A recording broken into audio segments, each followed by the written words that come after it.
Damn, man, I didn't even see that before. Oh, that post from I like couldn't fall asleep. I had coffee like way too late. Yeah. Yeah, Damn, man. was a mistake. You baked in that picture or what? No, No? I was like I just woken up, Holy shit. but it looks like it. Are you like in a dormitory? What is that? Yeah, yeah, that was up in Albany, New York. In a cinder block room Yep, on an egg carton mattress yep. with a sheet peeling off the fucking bed. You got it, man. Yep. You like nailed the whole aesthetic of that. Wow, you can really hear the peepers in this. That's funny. Oh, yeah? Hey, hey. Yo. Yo, Mike, what's going on, man? School's going good. Good to see you, buddy. Are we, Yeah, I wasn't sure if we were because this thing is like are we live? has a little orange, but I think we're live, man. Make sure you have it on live chat too. I just switched mine over. Yeah, it'll kick back to top chat like 75 times through the course of tonight. I'm sure of it. Yo, what's going on? Mike said we're live. Cool, man. Shit. Dude, Mike. Good to see you, man. How's things going over on I Love Recording, formerly known as the MPF Project? Yeah, I see you've been doing a lot of videos lately, man. That's awesome. With the OBS setup, that's so cool. He's been doing like switching, so like in his video, he has like a few different angles set up, and then he switches over. It's really cool. Nice. It's like a public access show, or it's like, or just like a live Got a show. video mixer and shit. Yeah, it's really cool. I'd love to start doing something like that. Up to 200 plus subs, awesome, man. man. Time to do something like that, man. Yo, DJ Clark, what's up, man? Recent subscriber. Doing great. How are you doing? Thanks for subscribing. Mike, that's awesome. Up to 200. They say 100 and 1,000 are the hardest. So once you hit 1,000, man, you already hit 100. That's a really tough feat to accomplish on YouTube. So once you hit 1,000, you're golden. It just snowballs. I feel like it looks like I'm like lounging hard on this couch, like I'm kicked out. I have to sit up like I'm actually here with a purpose. Yo, Phil Spill, what's up, bro? Oh, man. Yeah, Mike, that's going to be awesome, dude. You'll get there. Yeah. Oh, I was going to bump the Discord. We got to...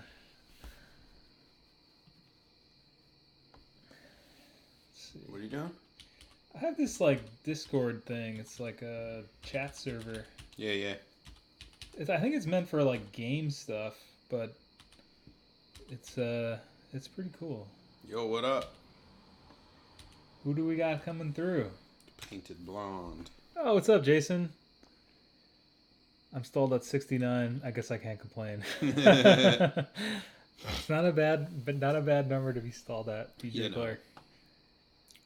Yeah, I mean, I feel like the battle of the subscriber count from like, I don't know, 0 to 100 is like, it seems like the longest crawl, and then once you hit it, it just starts to snowball.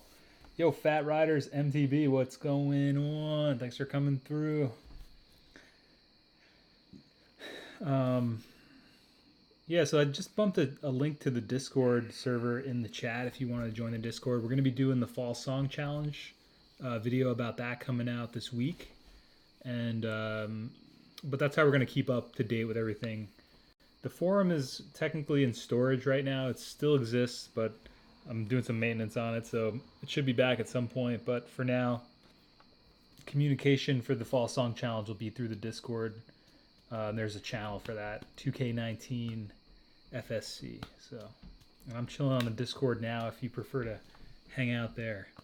Wait, so Fat Riders, you're like a mountain bike channel?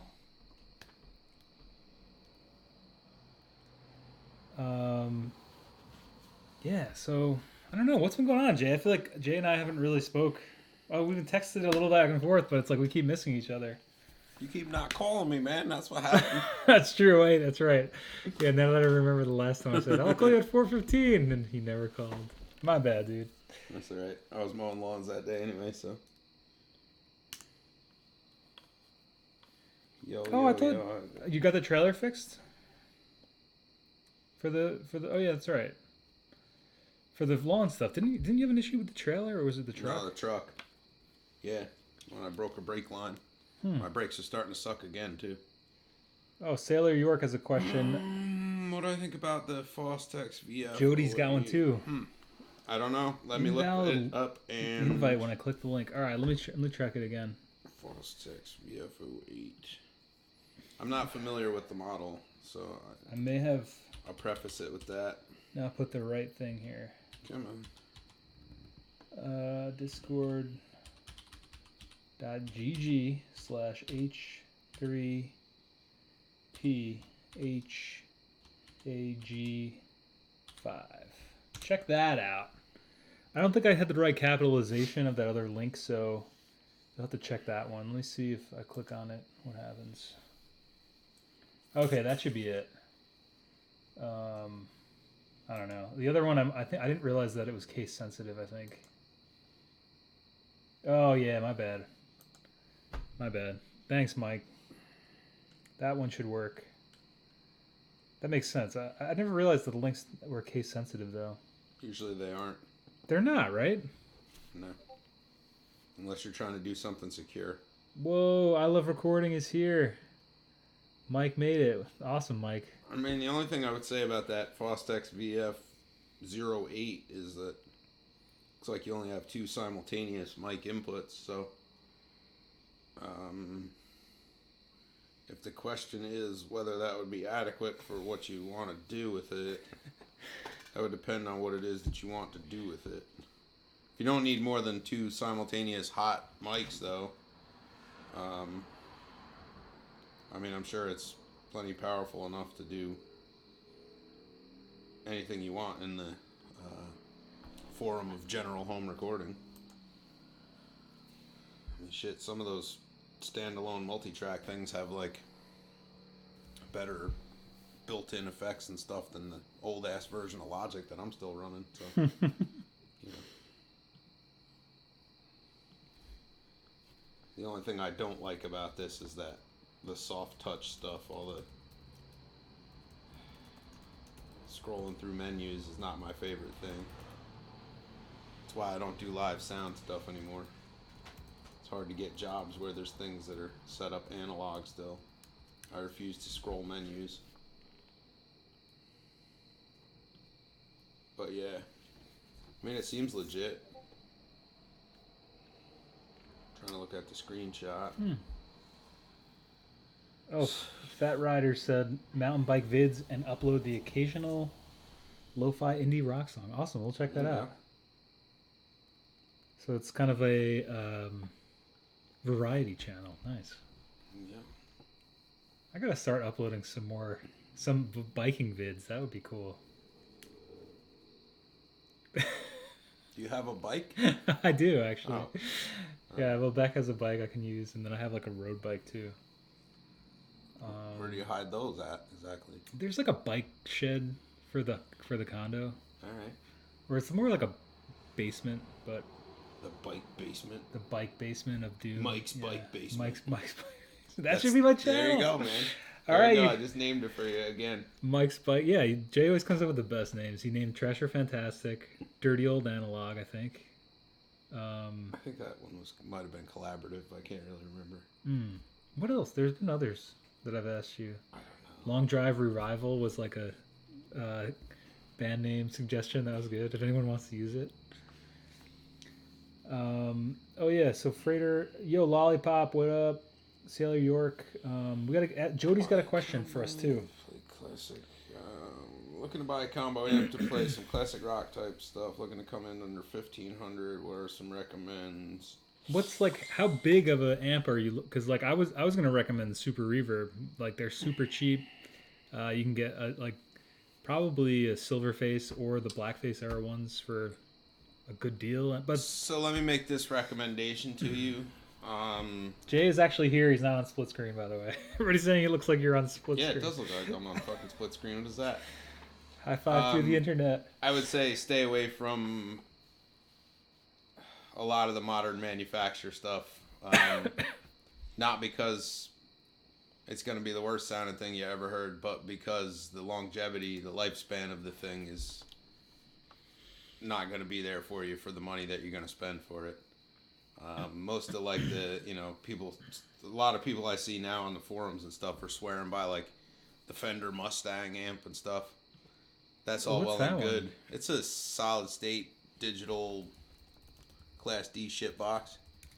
When that amp blows up, you'll be buying another something else. So I would, Planned obsolescence. yeah, just about everything that's on the market modern day is set up that way. How do they time it so well? It seems like I've heard They multiple got a lot of practice, man. people saying, "Yeah, I bet, dude." A lot of practice, but After that 5-year warranty, it's like day number 5 year and a day. It like just blows up. Oh, but Godsfruit said my first amp was a Mustang. No bueno. yeah, yeah. I mean, I would stay away from the modern production stuff. I know that budgets are tough, so if modern production is sort of where your price point is, I would at least try to steer clear of anything that says Class D on it. If you pick it up and it says, 150 watts but only weighs 5 pounds, don't buy it. You're being sold an overpriced module. There are Class D amplifier modules by a company called ICE. They're made in the Netherlands or Iceland or someplace like that. And this module basically is the power supply and power amp all in one, and all you have to do is throw together some generic shit preamp to put in front of it. It supplies the power and everything. And there's a ton of companies that are building amps out of that and claiming it as their own. So they're really selling you like repacked, rebranded, modular junk. Yeah, I would really recommend staying away from that. But classic rock kind of sound, you're either going to want something sort of small in the Fender line, something that you can actually push and make break up, or... Are we talking tube or... Yeah, I'm talking, OG kind of tube stuff. Yeah. Well, that's why I recommended the Super, because like nobody seems to want them. They're cheap. Well, yeah, but the problem is like if this is for, let's say it's only for home recording or it's for small Jody gigs. said deluxe. Did you see that deluxe No. reissue versus vintage? All the I don't know where that is. Oh, right above where I said Matt. Right above where you said Matt. Do you have it on live chat? Okay, yep, I do. It switched on me twice already, by the way.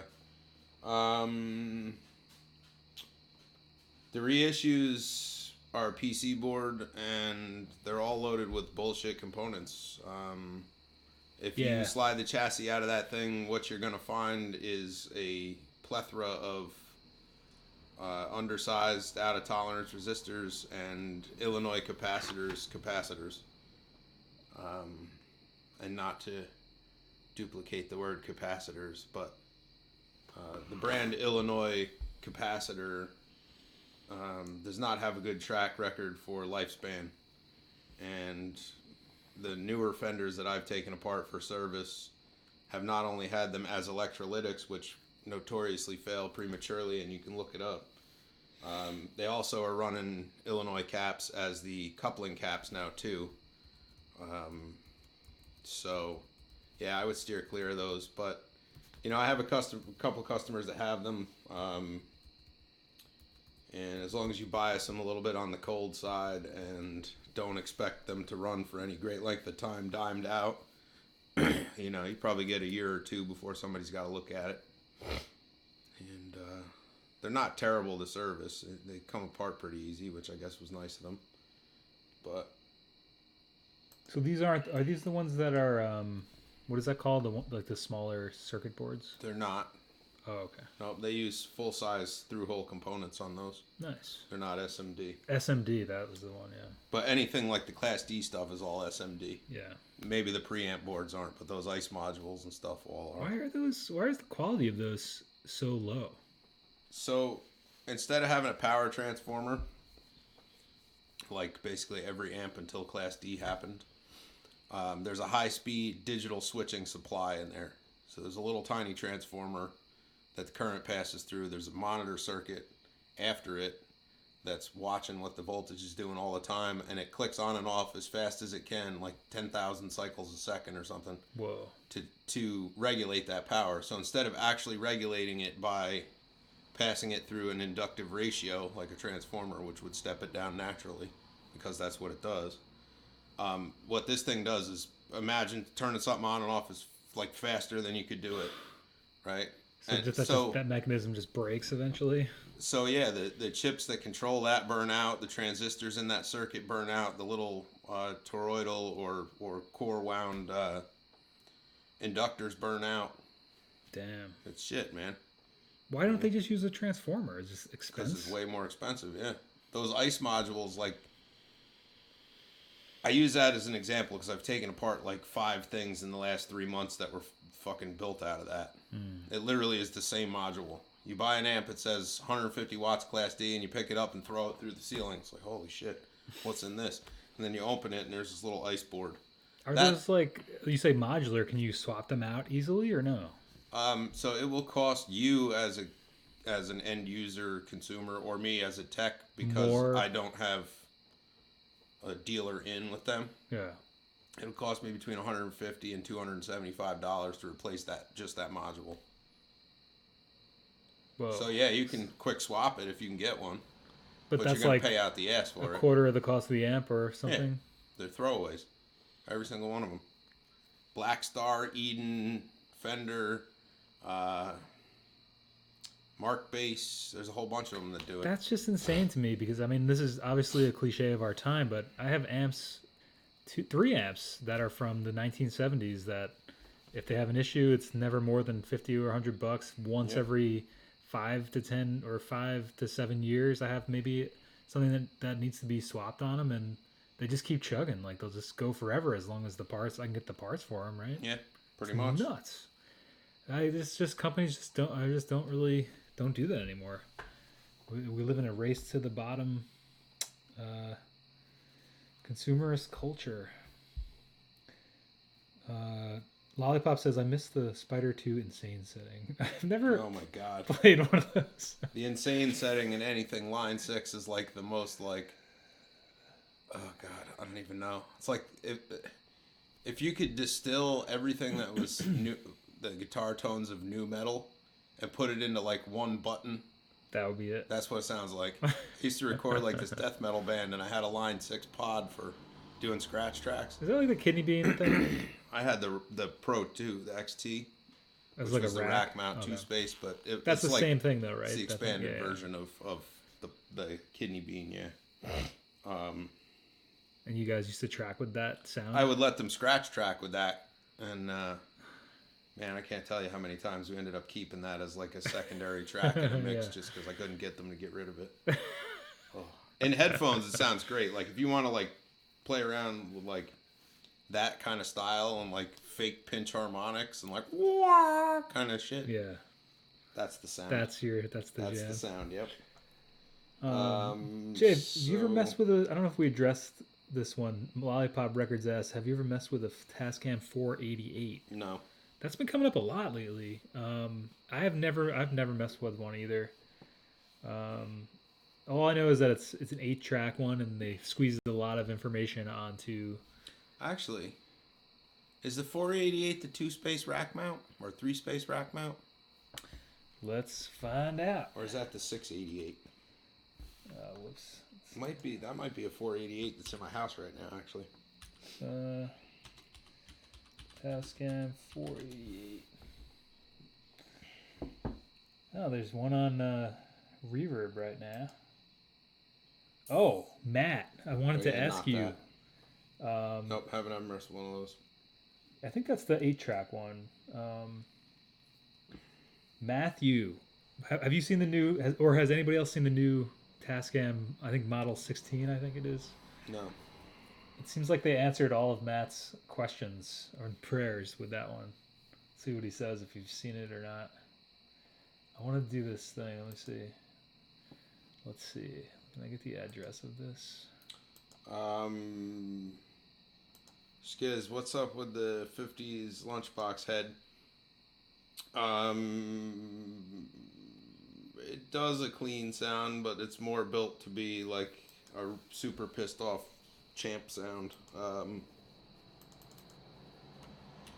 Yeah, it's weird. Like, you're the fourth person in 2 days that's asked me about that head. I actually had to shoot a video clip for it because I got tired of answering the questions about what does it sound like and what can it do.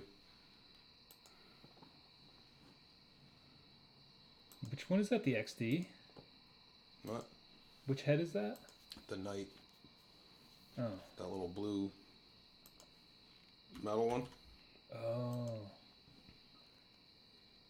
So it's not really built to be a clean machine. It's a cascaded gain stage with a volume control in between, and the tone stack is actually after the second gain stage.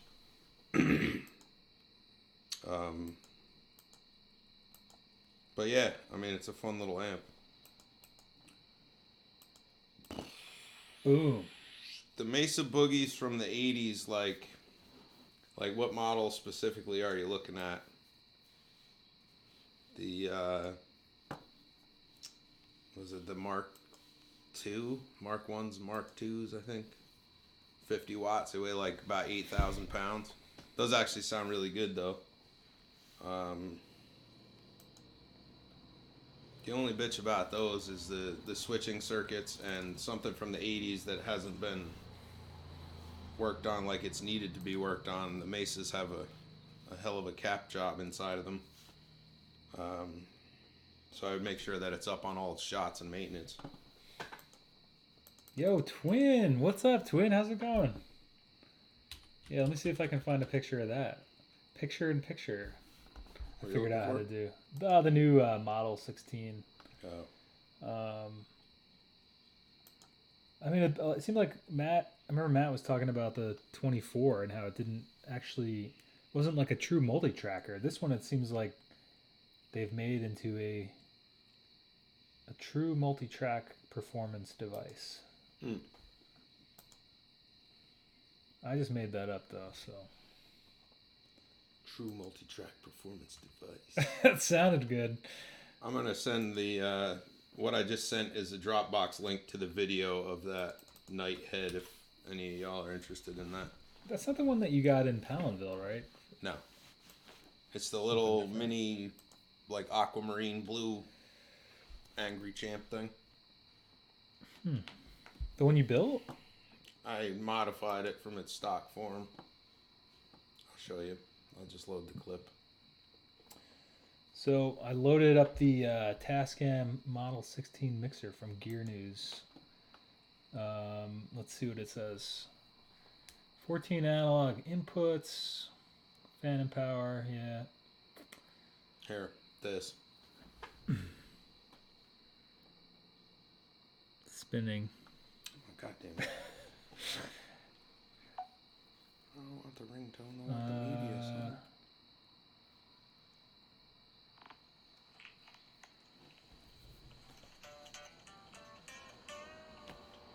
Oh, yeah. Damn. That sounds great, even just through the... I propped my phone up on an old power transformer because I didn't have the Joby at home. Oh, okay. And I made a jumper cable so that I could plug it into the Blues Deluxe that's sitting behind it. Borrow its 12 because I also didn't have an 8 ohm 12 at home.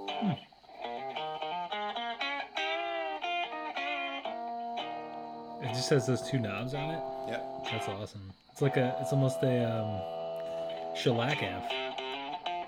Just wait till the dirty part happens. I'll fast forward it.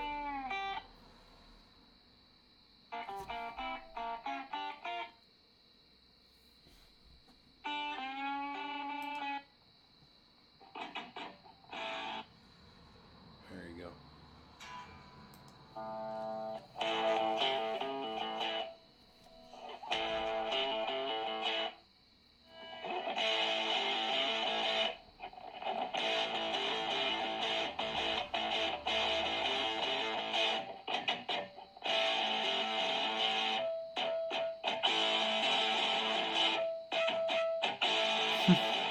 That's sick.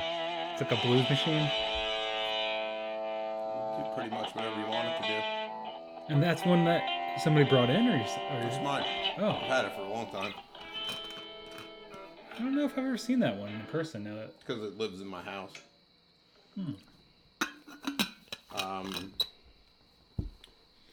I've modified it a couple times over the span of time that I've had it. You ever play out with that one? No, hell no. It's like 9 watts or 8 watts. It's like a Champ, but it's built with a 6L6 and a 6SL7 preamp tube, which was the predecessor to dual triodes like a 12AX7. I actually also made a adapter socket so that you could run a 12AX7 in place of that, but it never it works, but it just doesn't sound as good. It's too brittle, gritty or something. I don't know. Oh, did you see What up, Bean Trees? Mesa Boogie's from the 80s underground from Jody? Yeah, I think I think you already mentioned that one. touched on that. Yeah. Mike was saying, I'm looking at the Model 16 because I do a lot of live recording. Yeah, it seems like it would be good for that. Yeah, that just popped up in my email, or I saw it on YouTube or something.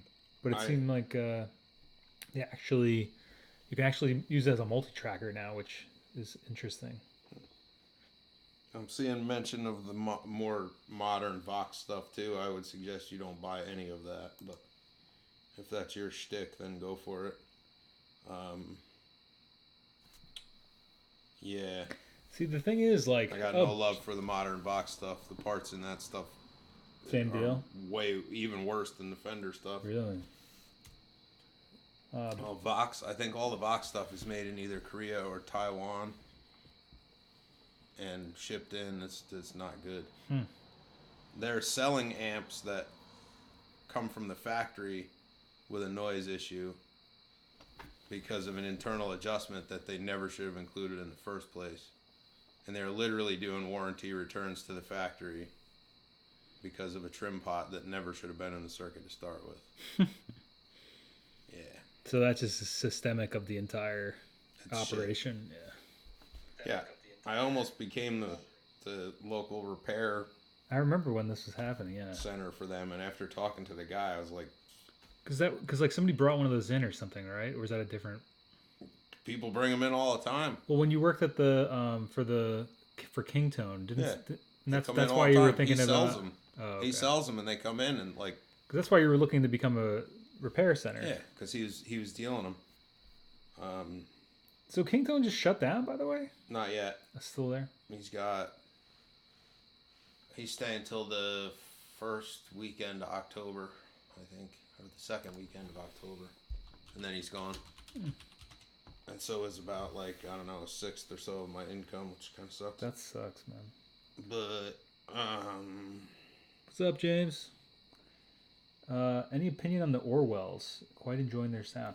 I think I heard some of their stuff a couple of years ago. They seem pretty cool. They're kind of a rock revival. I don't know. What would you classify them as?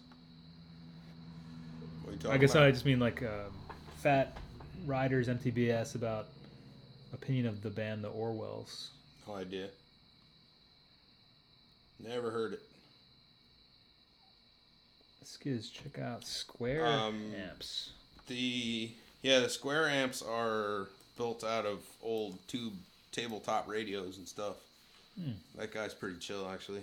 The old Music Man stuff is cool, but the preface to that conversation is that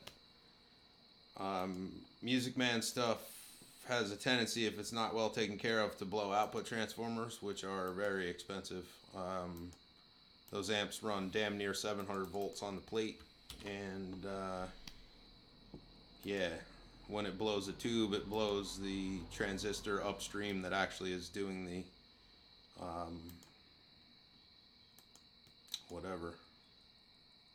the drive transistor for that tube. They're more a solid state amp than they are a tube amp. There are 2 tubes in most of the Music Man shit, or 4 tubes if it's whatever, the 100 or 120 watt one.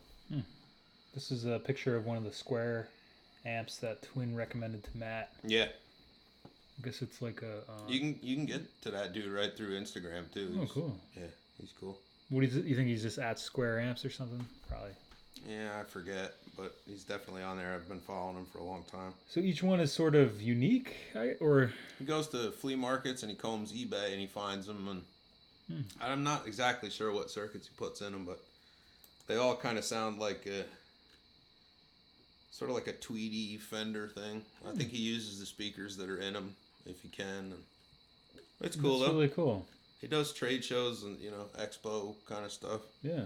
Got some neat shit. He's got a warranty, an FAQ with his warranty information and stuff. That's cool. He builds amps too, if you're interested. Matt, I mean, what size amp are you looking for, Matt? I guess something smaller. I mean, did you say like deluxe too? Well, it's a full size sound at bedroom level. A full sound at bedroom level. Okay.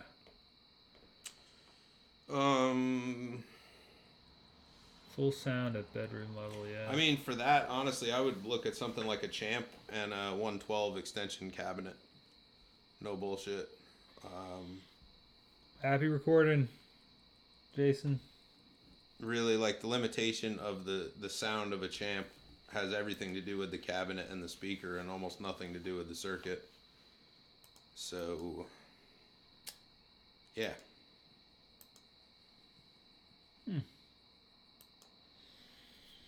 Did I finish covering the Music Man stuff?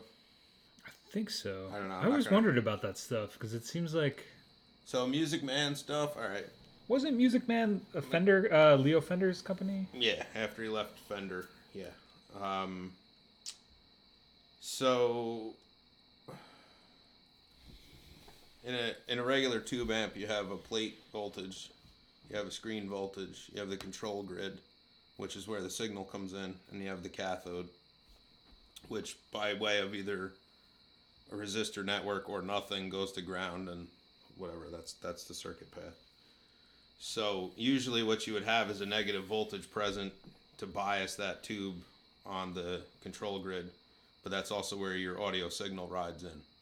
That's the function of a tube in basically every single power amp there ever was, except for the Music Man.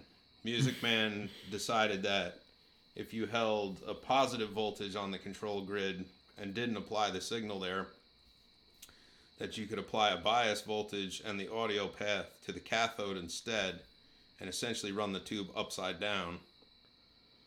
So it's essentially a transistor amp that happens to have tube elements for the final drive. It's just about the most ridiculous thing there is. When you bias that amp, you're not biasing the power tubes as much as you're biasing the output drive transistors. And actually, I've done so many of them now that I built special bias probes that clip to those transistors. Wow. Because I got tired of fucking with it with little probes and 700 volts underneath my head. So you've seen that many that have... Oh, yeah. I keep the drive... So it sounds like they break down more?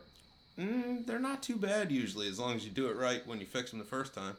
But I keep a box of the drive transistors for those, because it's like, there's a lot of them around. Yeah. You have to put a very hardy... pair of 6L6s in that, and you have to make sure that that bias is dead on. No higher than 25 millivolts at the emitter of either transistor across the... What the hell is it? It's either 3.9 ohms or... Yeah, I think it's 3.9 ohms. There's a big-ass resistor from the drive transistor emitter to ground. And that's where the bias actually happens. Not that anybody gives a shit. But...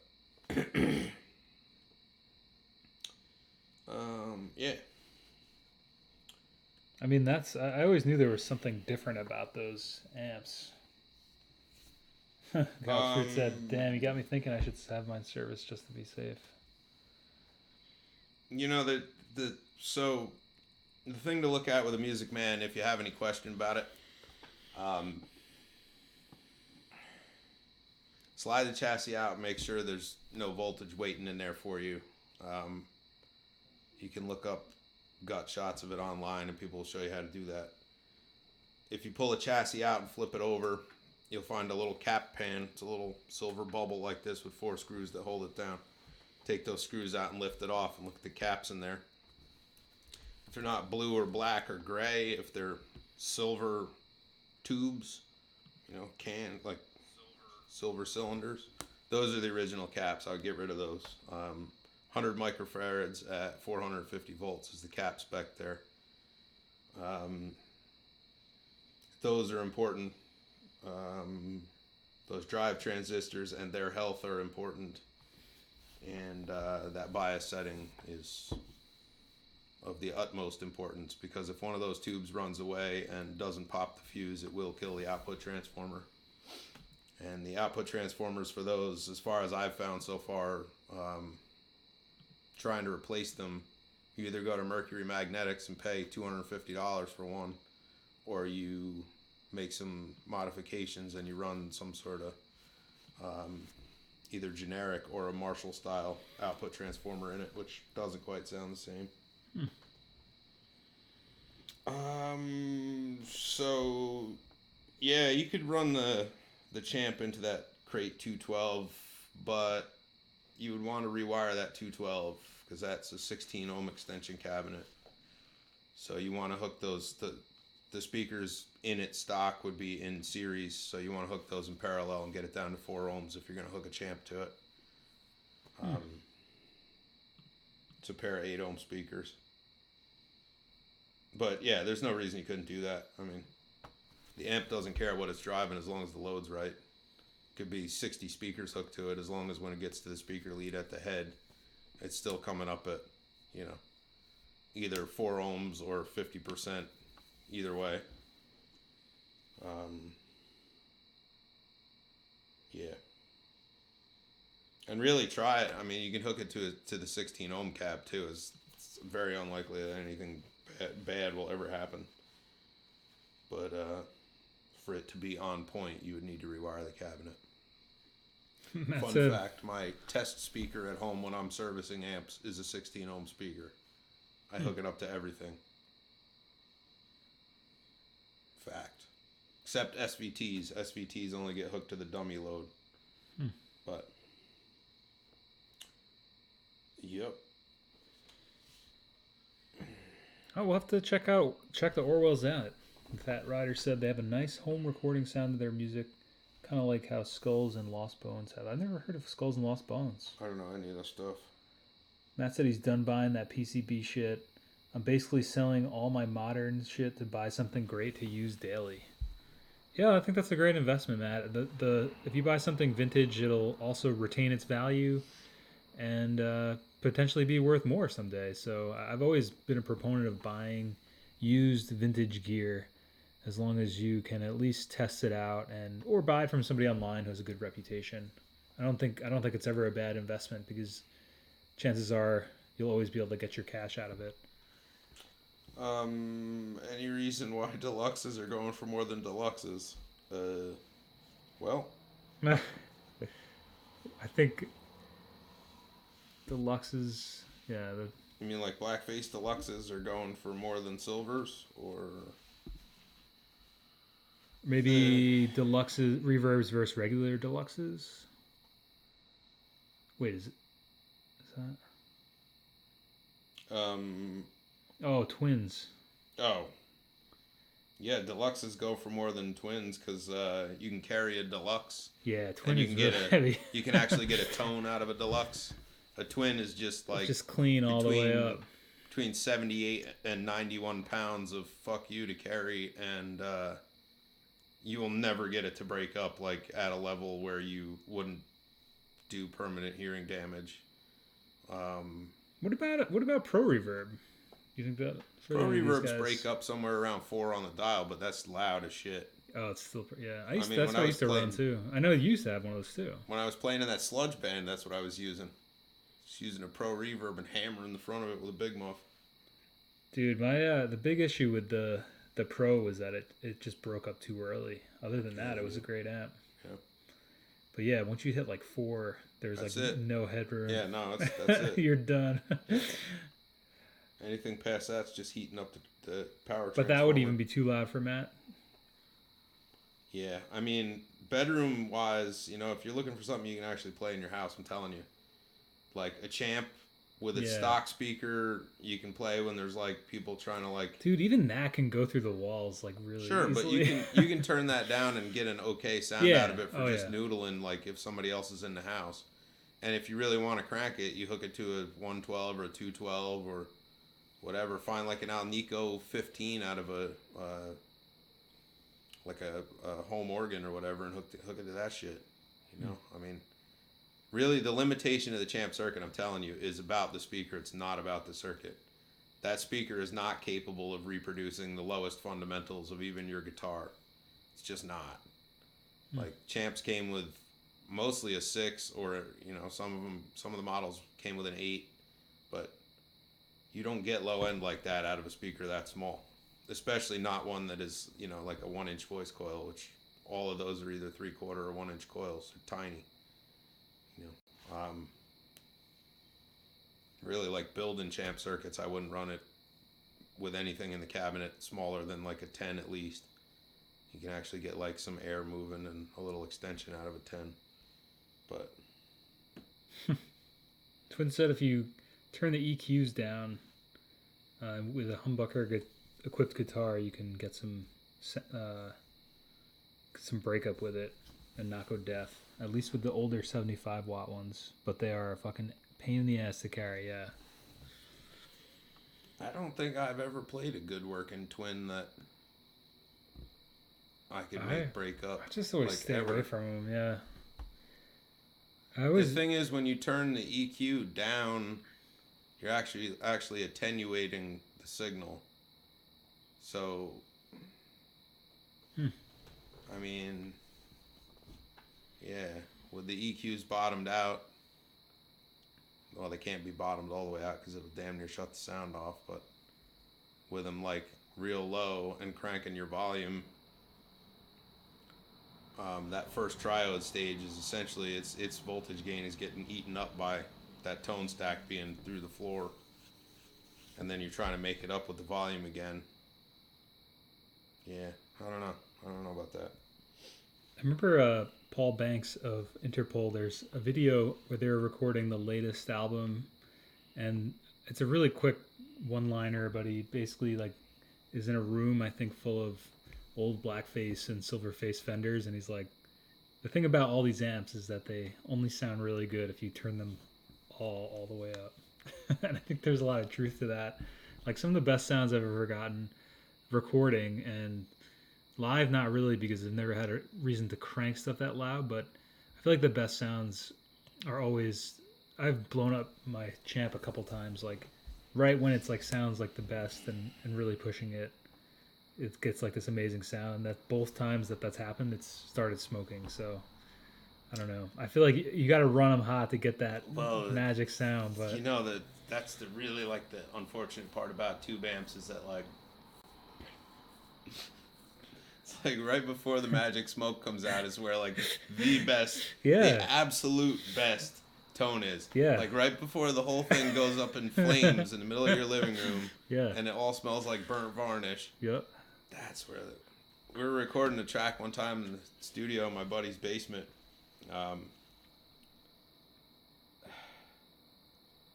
my friend had a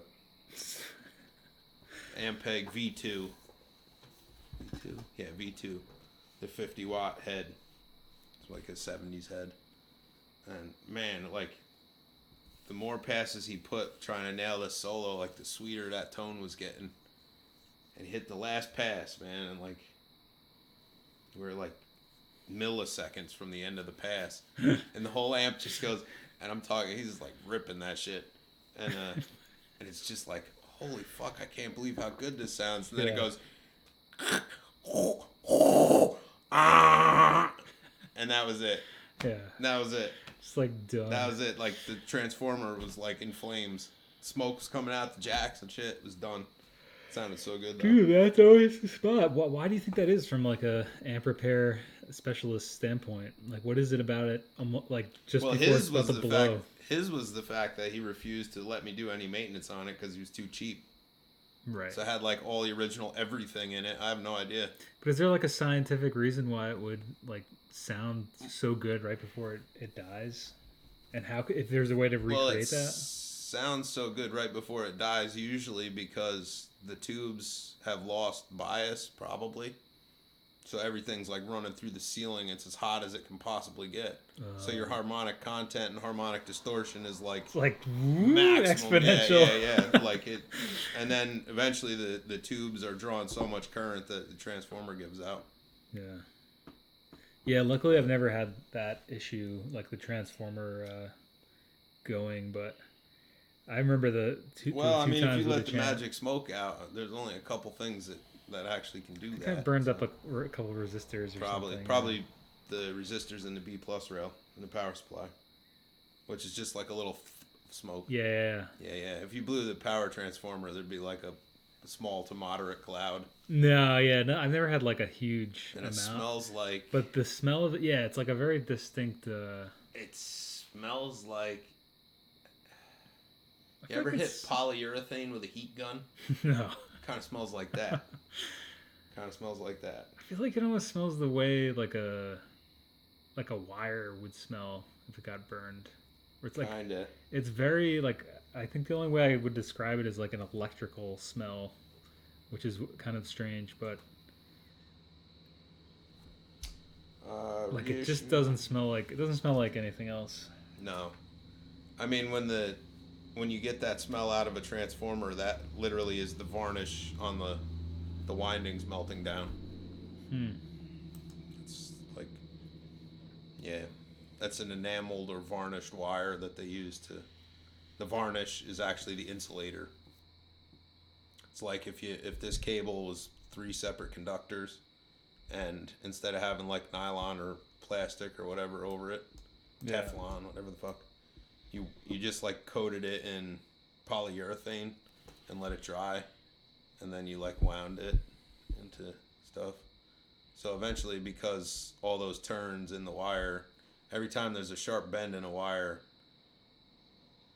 it's a potential overheat spot. So that just made me think of something. Yeah. I wanted to ask you. Similar, I think. I've had like smoke come out of like my guitar from hitting it, from like accidentally hitting the guitar when it was plugged in with like another string. Like I was going to change a string, and then the string hit the guitar, and it was like poof. Does that make any sense? No. Huh. What was the string in contact with on the other end of it? I think I was just holding it. Nah. What amp were you plugged into at the time? I don't know. Maybe I'm making this up. Well, the only way smoke can come out of it must have hit like something. I think actually maybe it hit like the like an electrical wire or like the plug of something. Well, that would make sense because your strings are grounded. It's like the electricity is like going through it. Well, the guitar is at ground potential, so if you have something that's electrically charged on the other end of that string, you connect it to. Yeah. Yeah. I think it was like I dropped it. I don't know. It was just like I wasn't expecting it. Yeah.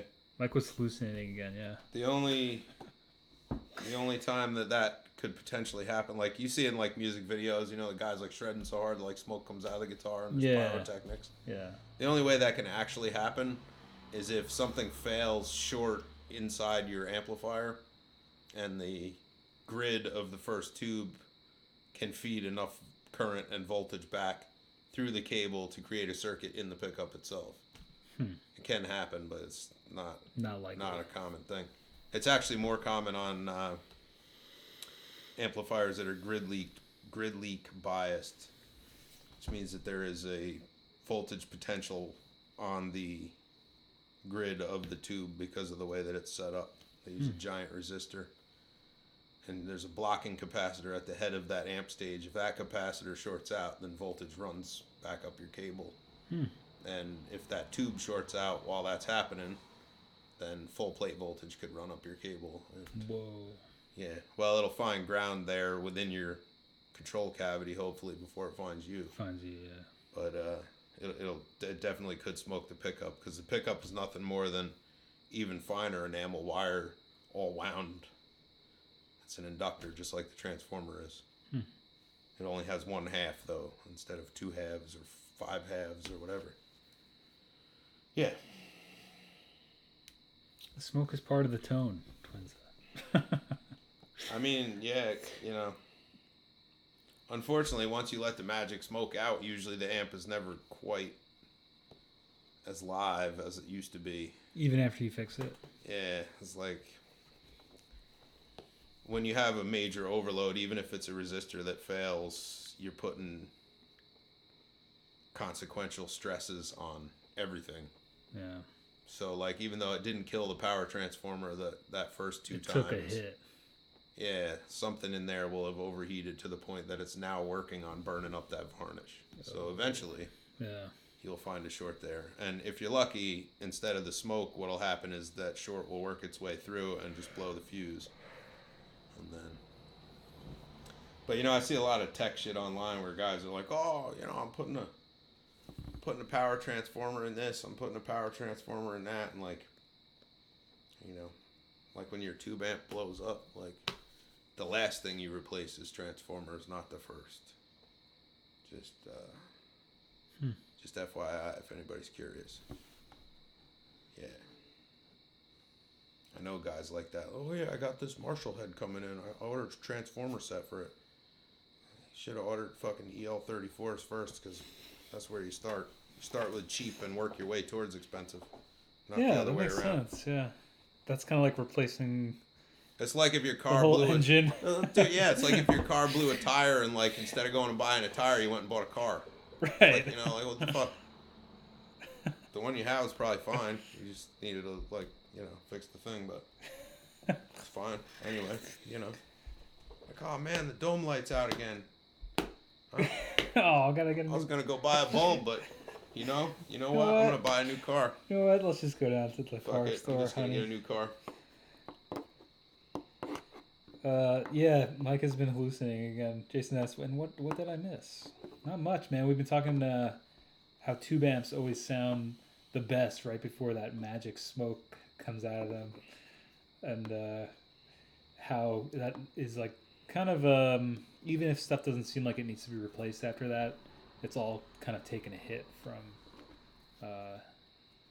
running your amp that hot. And a couple of the people in the chat have been saying, yeah, it always sounds it's tough not to do that and run them really hot. But and I was talking about Paul Banks from Interpol. There's like I think in the latest album they did, there's like a video of them recording, and there's like just like a really funny quote where he's like, yeah, the thing about these amps is that they always sound the best right before they always sound the best like cranked, and I think that's true. Like So the other part with though, tube amps.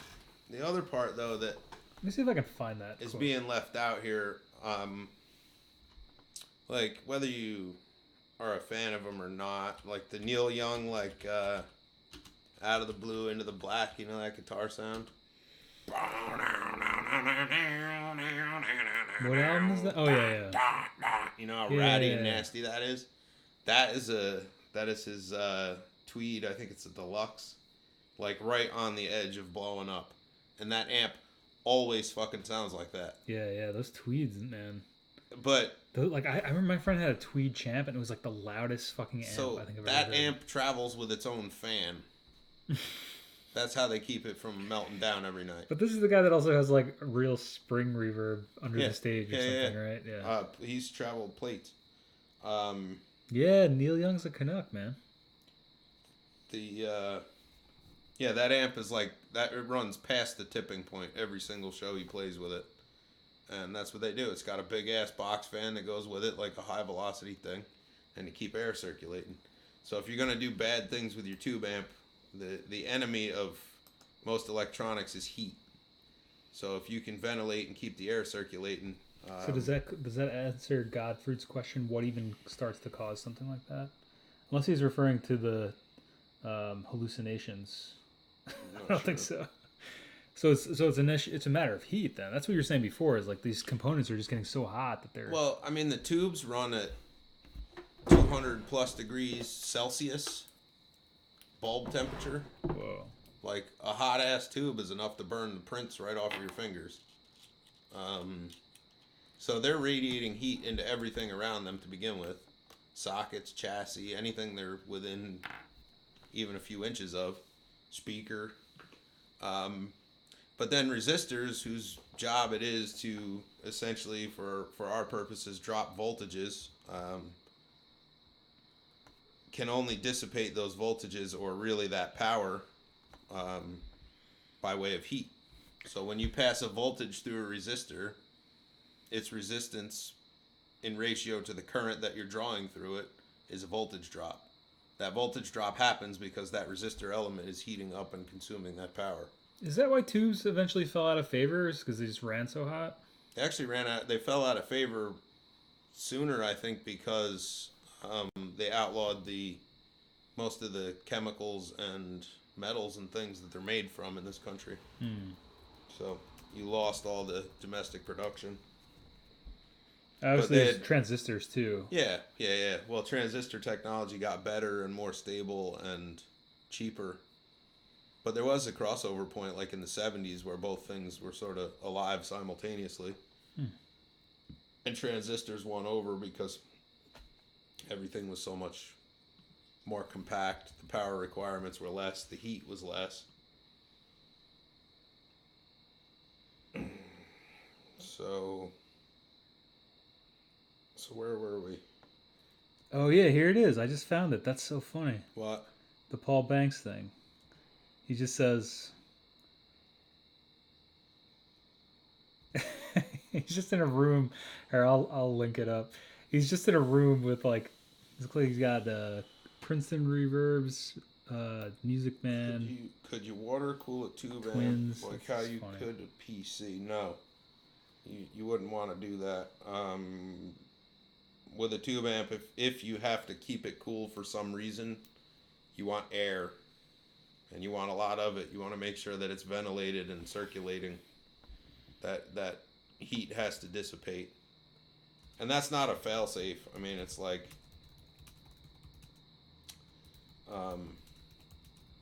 eventually that transformer, the stack, the plates that you see when you look at the edge of the transformer, eventually that will heat up enough to the point where you can't cool it anymore because it doesn't have fins to dissipate heat.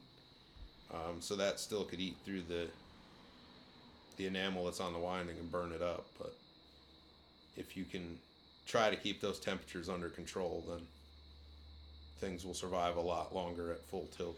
That's a really cool question, Twin. I don't know. Has anybody ever thought to do that? Have you ever seen anything in your... You couldn't water cool a tube amp. It doesn't work that way. I don't even know how you would apply a cooling solution to the tube bulb without having it crack at a certain point, because tubes have to, a tube is a thermionic reaction, so it has to be hot for the ionic reaction for things to flow in the vacuum, basically. That's also why the voltages are so high and the currents are so low. But so heat in a tube amp is fine. Too much heat is a problem. And you can really get one of those IR contactless thermometers where it shoots a little red dot and tells you how hot shit is. Run your amp for an hour and then slide the chassis out and start shining that thing around, and you'll see exactly what I mean. That transformer will be, probably, 10 plus degrees at least above ambient. Those tube bulbs will be, possibly a couple 100 degrees above whatever your ambient room temperature is. I mean, it's pretty easy to illustrate that point if you go playing around in there. And actually, as a side note, that's an easy way to troubleshoot things. If you smell something that's hot, but things haven't gone up in smoke yet, you can go around and poke around in there with the IR, either while it's on or right after you shut it off, and figure out where the hot spot is. You also, the old school guys used to use freeze spray for that. You'd try to isolate which component was overheating by spraying this shit on it that would immediately cool it down, to freeze. I remember I had an old Yamaha receiver that was, I guess, worth some money. Yeah. And that's what the guy like diagnosed. It was I don't know, the transformers. Like as soon as he sprayed it, the thing like clicked. Yep, cleared right up. Yeah, and he was like, oh. Yep. No, Coomber. Nope, No. never heard of it. Hey, Govier, what's up? He's asking if anyone has a quadraphonic TIAC reel-to-reel for sale. No. DJ Clark's saying he's having some issues with his Akai. Record head is bad. Uh-oh. The record head is bad? Yeah, and I very recently have been having transport sticking. Govier, did you send me an email about that? I'm not sure if I got back to you. I think I did, or I meant to. My bad if I didn't and you did. Yeah, if the record head is bad on it, if the head stack is no good, you're not probably going to find a new one of those. You're going to have to find a parts machine and try to change it over. But changing it over, depending on how it mounts in there, you're going to have to do azimuth. I don't know how the fuck you say. I still can't pronounce that shit the right way. I don't know. You're going to have to do that adjustment, Azimuth? which is basically the angle of the face of the head as it pertains this way to the tape path. Because if it's out, you'll never get it to sync. Not sync. You never get it to align. I'm looking up the phonetics right now. Azimuth looks like the way to say it. Azimuth. Azimuth. Yeah. Got it. Nailed it. Welcome to the 44 Live. We're just pronouncing... learning how to pronounce things. Learning how to pronounce our right terms.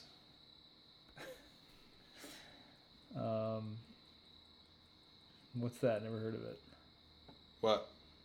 Oh, Travis. What's up? I don't know if I saw Travis. Did you just come in? Azimuth is the interphase correlation of the tracks on a head stack. Adjusted by swinging it in position to the tape. Yeah, I don't know. This is beyond my understanding of it. Yeah, if you have to do one Travis of those adjustments. Travis definitely the guy to ask, though. Yeah, if you have to do one of those adjustments, you take that to somebody who knows exactly how to do those adjustments. You need an oscilloscope and a test tape, and otherwise you're just shooting in the dark, and it'll never be quite right.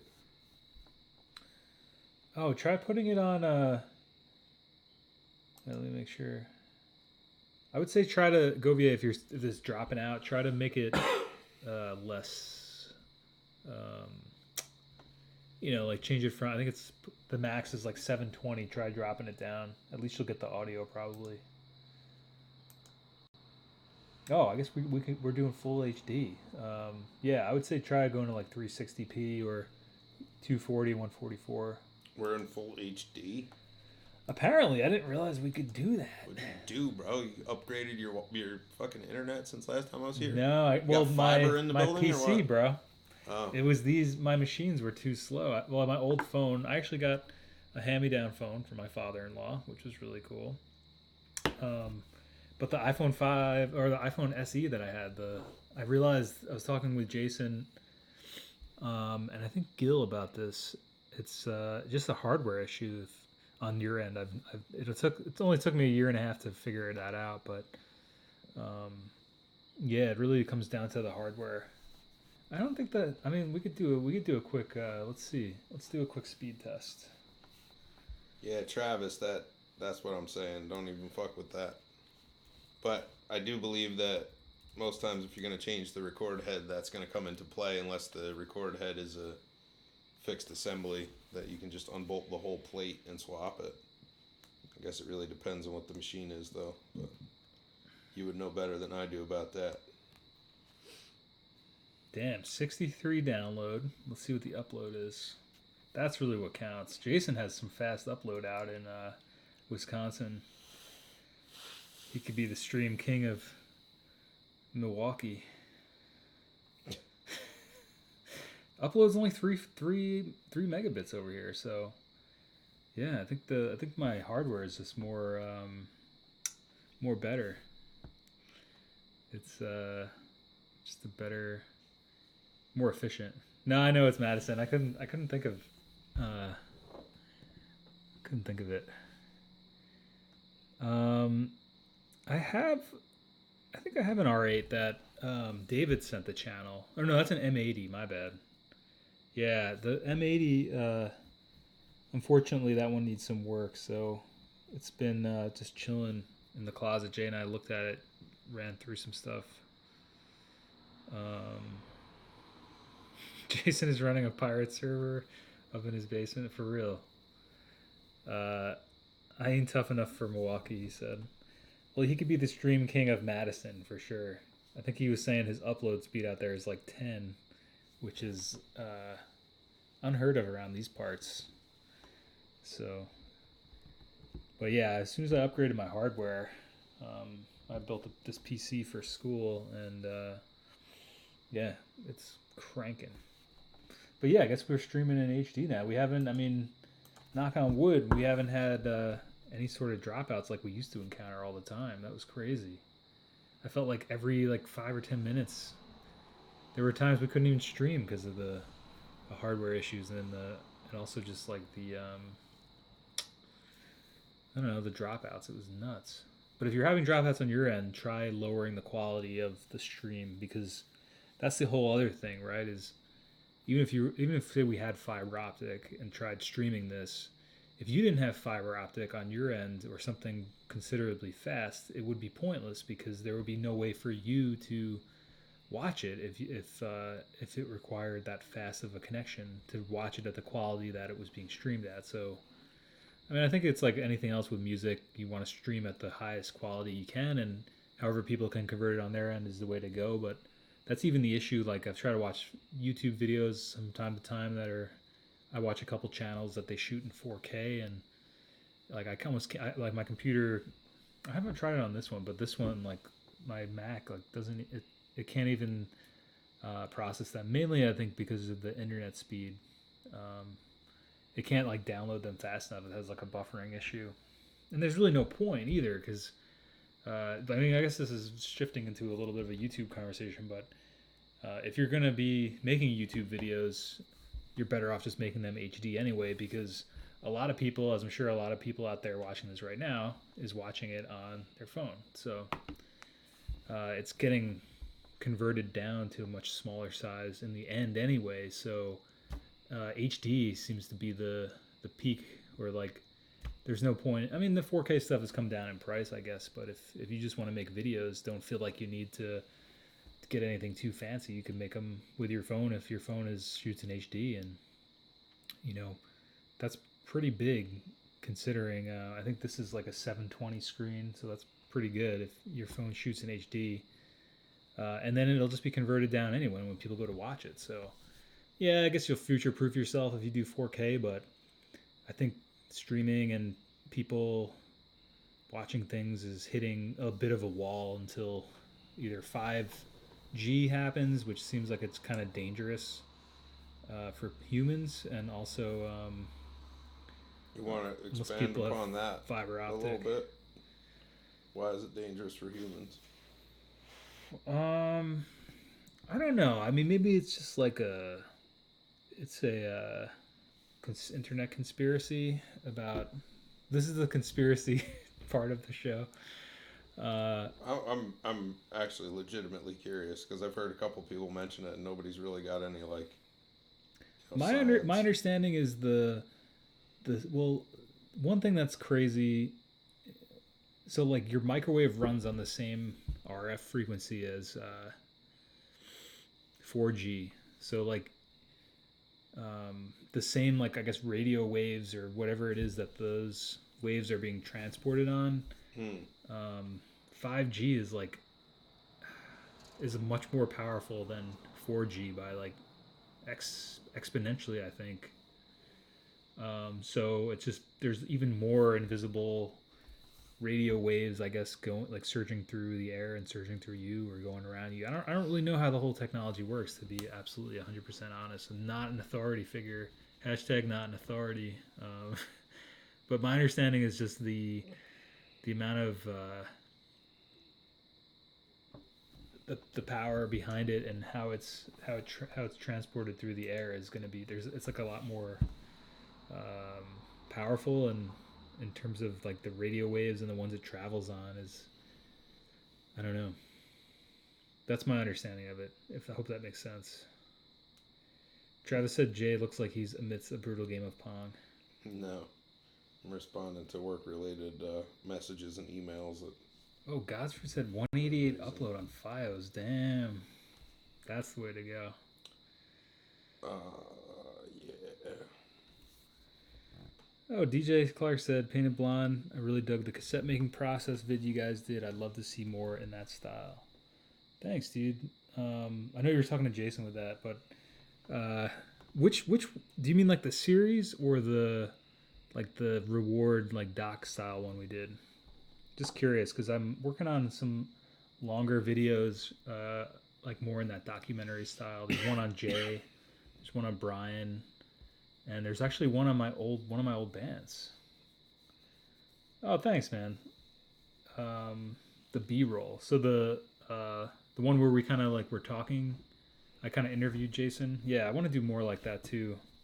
And there's a few other projects, not quite, and they're not really about cassette stuff, but they're all music related. So that's something I've been wanting to do this year is at least like once a month, I think, try to put together some of these like longer documentary-esque kind of videos. I mean, it's not really so much documentary style, but you should definitely subscribe to Jason's channel though. I think it's just Painted Blonde. He's hovering somewhere in the 60s as well in his sub count. So he puts out a lot of vlogs that are, I think, similar in nature to that. And you can also check out the podcast, actually. Jason and I are talking about just all things recording and creativity on there. And it's a similar style. Oh, cool. Thanks, Matt. He said he digs the doc style stuff too. Yeah. Oh, cool. Everybody's feeling that. All right, awesome. That's such good news because I've been wanting to do. I've got some other bigger projects slated. It's just that they take a little bit longer than some of the other stuff. Oh, thanks, dude. Yeah, it's true. There's video episodes of the podcast too on the Patreon if you want to check them out. But the podcast audio is available wherever you listen to podcasts. It's called Analog Thoughts in a Digital World. Let me. I got too many computers going here. So what are people hitting you up for work, Jay? There's a couple things, couple work things, and I got an email from my dad with like attachments. I opened it and it's like, you know what the Sportsman's Guide is? No. They sell like military surplus and shit. So I just ordered myself some boots from there. And for whatever reason, like my account information has my email address, but it also has his email address. Weird. So he was getting like shipping updates also on. The only thing I could figure is that when I was a kid, before I had credit cards or anything, you were using his stuff for eBay? No, my mom would order the stuff from them, and then I would give her the money for it because right. You had to have a credit card. In the days before PayPal and shit too. Yeah, I remember those days. So that's the only thing I could figure, and it's probably been almost 20 years since I've ordered anything from them, so that would make sense. But those are some crazy days, man. I remember like those were before the time where you could just search anything and just immediately find it. And I feel like things weren't as what's the word I'm thinking of? There was still a lot of mystery to like finding. You could find things, and I remember just finding like bands that I was into in the early internet days, and like going to their site, and you could like buy a T-shirt, and it was like nobody else would ever have that T-shirt, you know. And now today, it's just kind of like you could find. I don't know. We used to have a site that everybody would go on called Worldwide Punk. And it was like people all over the world. You know, it was like open. So I guess sort of like a message board, but like you didn't have to be signed up or anything. Like you would make your username like every time you posted something, so you could be somebody else whenever you wanted. It kind of lined up like news groups. I feel like you couldn't have a site like that today. No, hell no. But you know, there were also parts where it was like, you know, new bands this month or whatever, and there'd be like all this crazy shit, and you could just go on their site and like, I don't know, what the hell we used to download. I guess maybe they were MP3s. Or, no, a lot of it was like real audio. Remember that shit? Yeah. Yeah. But somewhere I have one of those 100 megabyte zip discs. Remember those things? The giant floppy disk. I've never seen those. No. It was like a regular floppy, but No, it was huge. Would it still fit in the slot? No, different drive altogether. They're probably almost 3/8 of an inch thick, and then they're about like that, and like this. But yeah, that held 100 megs, and somewhere I have Isn't one that of those. Crazy? It was 100 megs. And Well, they had another one that was like the big brother to that. It was called the Jazz, and I think the Jazz held either 500 megs or a gig. Whoa. Which That at seems its like a time was lot. like, yeah. Most hard drives didn't even hold that much then. It's like, I remember like the first computer we had like a 250 megabyte hard drive or something in it. It was like, shit. Couldn't do fucking anything. And then like the next one I think had like, That was like on Friends. Like I was watching an episode of that, and they were saying how like the guy's like Chandler's laptop. He's like, I just got it. What do you mean it's broken? And it's like 24 megabyte hard drive. It's like, what? Yeah. You could do like calculator on there and maybe like word processing. Well, I remember like the first computer we had was like Windows 3.1. And like, that didn't do shit, man. It had like Paint. Yeah, MS Paint or whatever. Yeah, like I don't know. Yeah, are we still live out there? Something over here. This is like. Looks like it. Some error. Something that says error occurred, but I think that's just on something. Oh, Travis said, do you remember when Maximum Rock and Roll Zine did the yearly Book Your Own Fucking Life issue? There's actually a website called Book Your Own Fucking Life that still updates. That must have been. This must have been the precursor to that. Probably. If you look it up, though, it's Book Your YER Own Fucking Life. I remember those days. Yeah, I remember being in bands, and that was in like around that era. Or I guess when getting a little bit older, but that's how those guys used to book the tours and stuff. Yeah.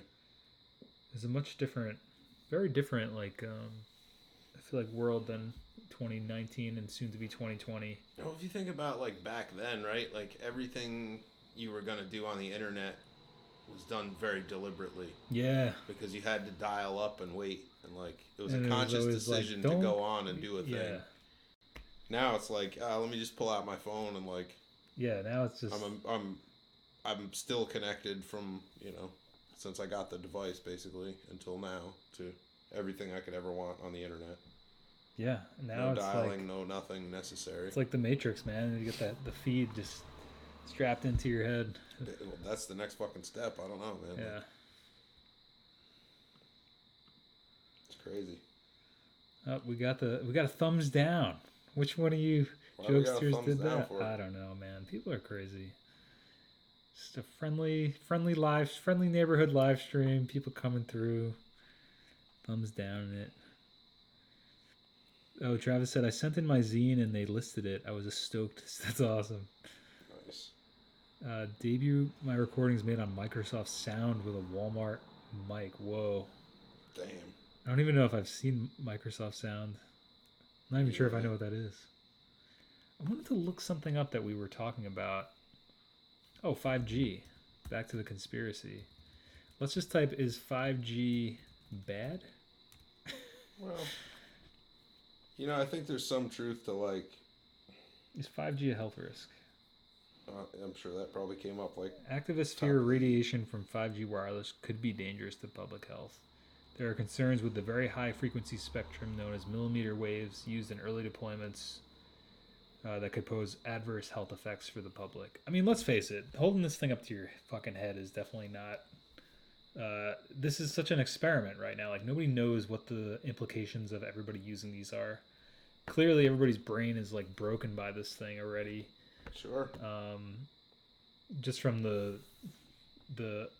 iterative nature of checking it and needing to check it, and the almost drug-esque feeling you get from it, the addictive nature of it.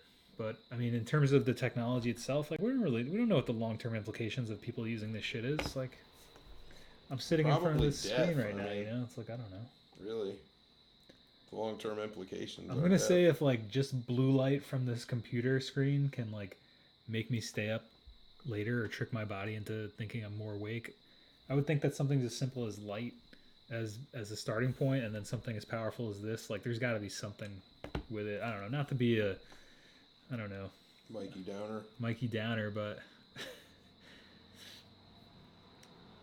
I mean, what is your alternative? Just not to use the technology if you feel like it's if ill affecting you or could have an ill effect. But you know what? Everything you do, your very life is everything you every day is getting one step closer to death. You know, it's like, yeah.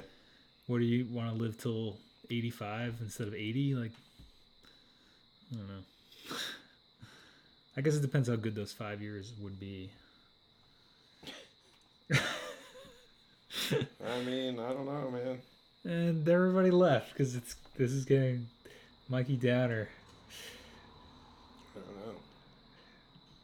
I don't know. I'm not even like I'm like going off on a rant right now. Jay is fully immersed as we speak. Yeah, as is Matt. Pager 2020. Yeah, we're bringing it back, Travis. We're bringing it back. Jason, what is this? I got my first thumbs down the other day. I cried for a few hours. Travis said Jason is emo sexual. Yeah, man, so emo. That's hilarious, dude. I don't know. I think it's like obviously the thumbs down thing makes zero difference. I just think it's I just think the whole thing of it is pretty funny. Like, it's actually good if somebody thumbs down your stuff because it means that it elicited reality check. Yeah, and it elicited some sort of reaction from them. They felt that they felt like they needed to make that much of a reaction that they actively clicked something on your video. So YouTube says it's great no matter what. It's just an impression. So keep the thumbs down coming, boys. Yeah. Jody said I'm looking up vintage Fender amps. Got you in the background. That's hilarious.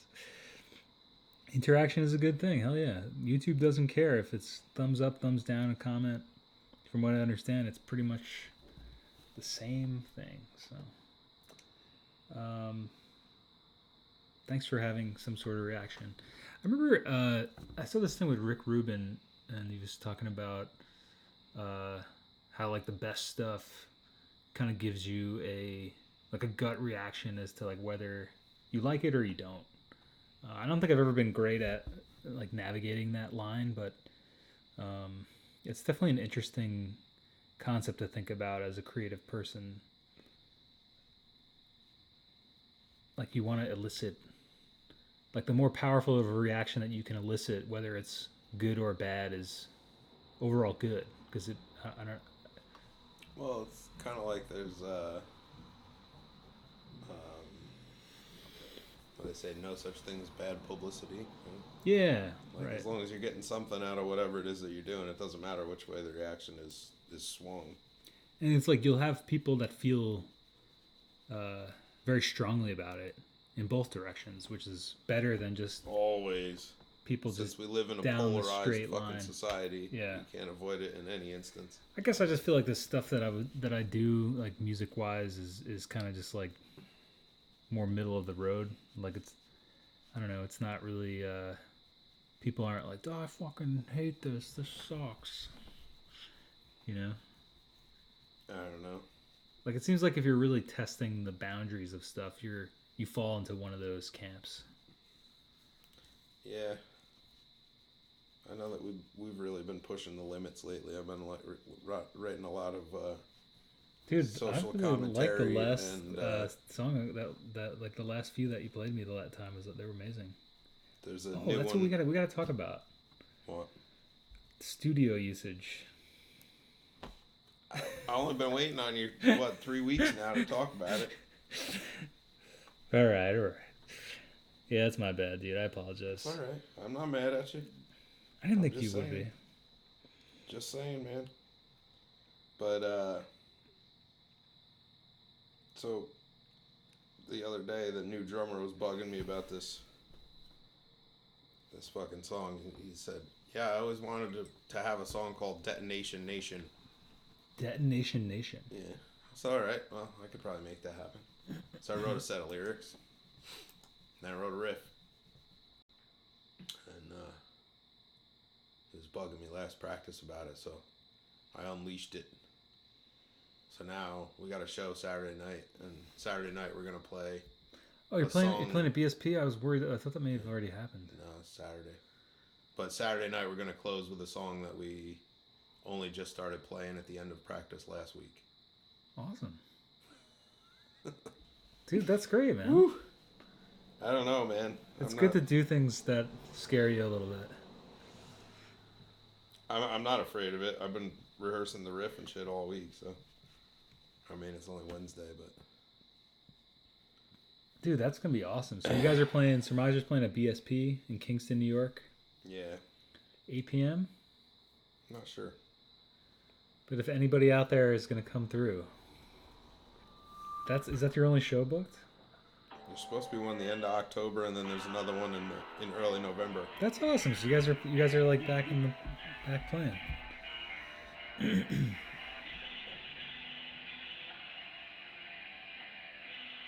Sounds like Napster from Napster download. It's just a cell phone like sitting over near the bass rig.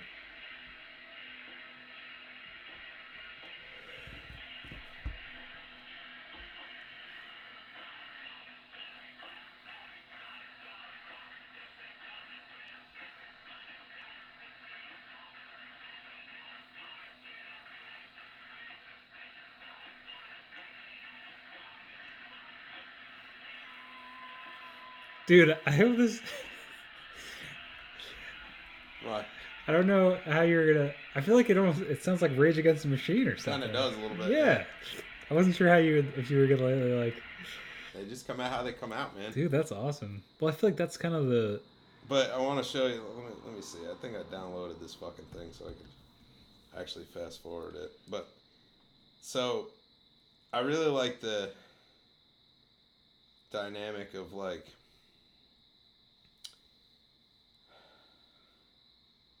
I don't know what the fuck you'd call it, like hardcore, like when I was a kid. Like definitely share that, Travis. Like breakdowns and shit, you know?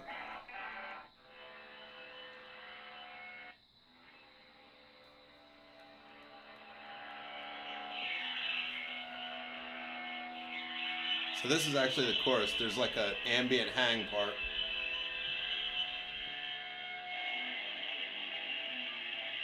Same song? This is the chorus part.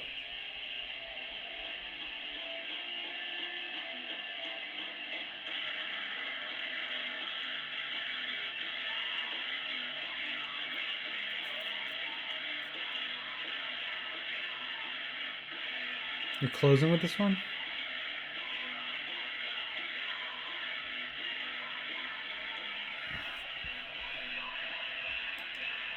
But check the dynamic shift on this.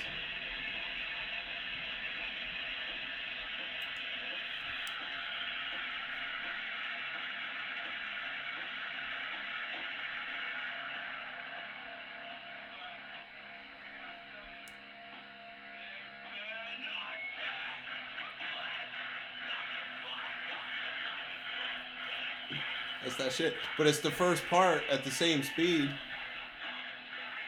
It just so happens that it now follows a fast punk part, so it seems like we went from here down to here. Yeah. It's a breakdown, but it's not actually a breakdown. It's just a break up.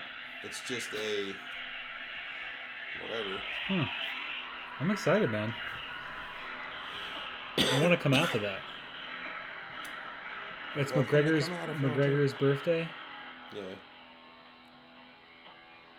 Yeah, and Lovesick is the headliner. Oh, so Mike's doing a thing, yeah. Yeah, they might actually be there when like any of the other bands play too. It'd be fucking amazing. Who else is playing? Dead Unicorn.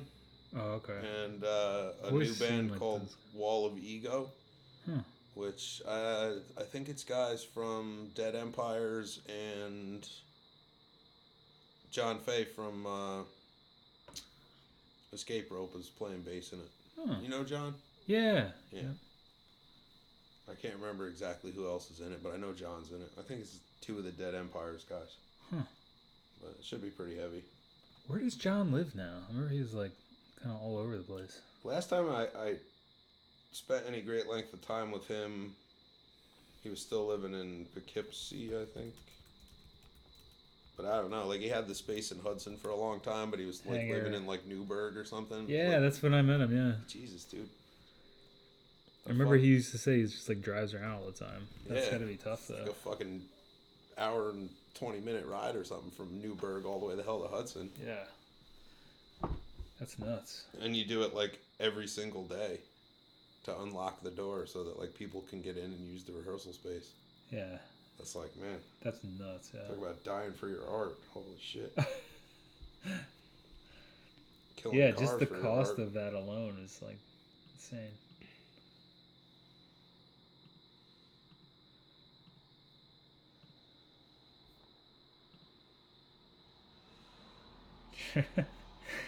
You guys are funny, man.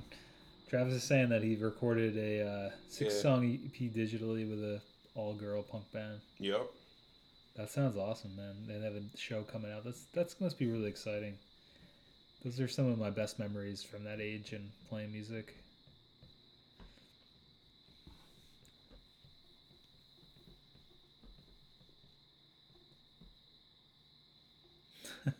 But I feel like the people who are clueless when they come into the studio is actually the best opportunity for teaching. Because you can be like, nah, like in a studio, this is how it's supposed to work. Yeah. And they can fight the power, but they don't know any better, so usually they don't. Take the power back. Yeah.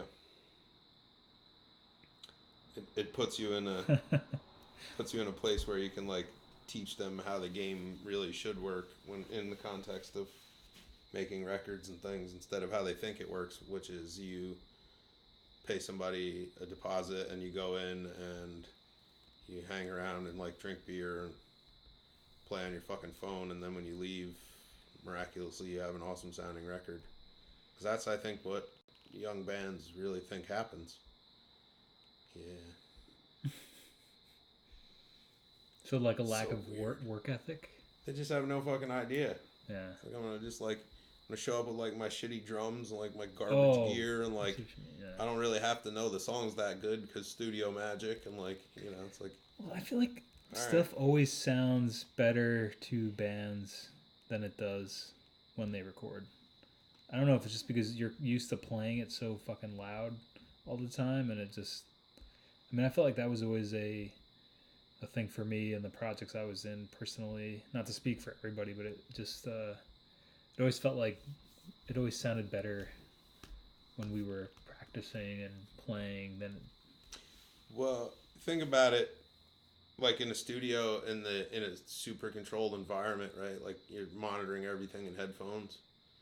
Like everything that you do, every mistake that you've ever made while you were playing those songs, or like every note that's a little off that in rehearsal because of all the fuzz and the flutter echo in the room sounded fucking amazing. Like all that shit is laid bare, right? Like it's like you got like a pouch full of like magic marbles, right? And while it's in the pouch, like goddamn, these are awesome.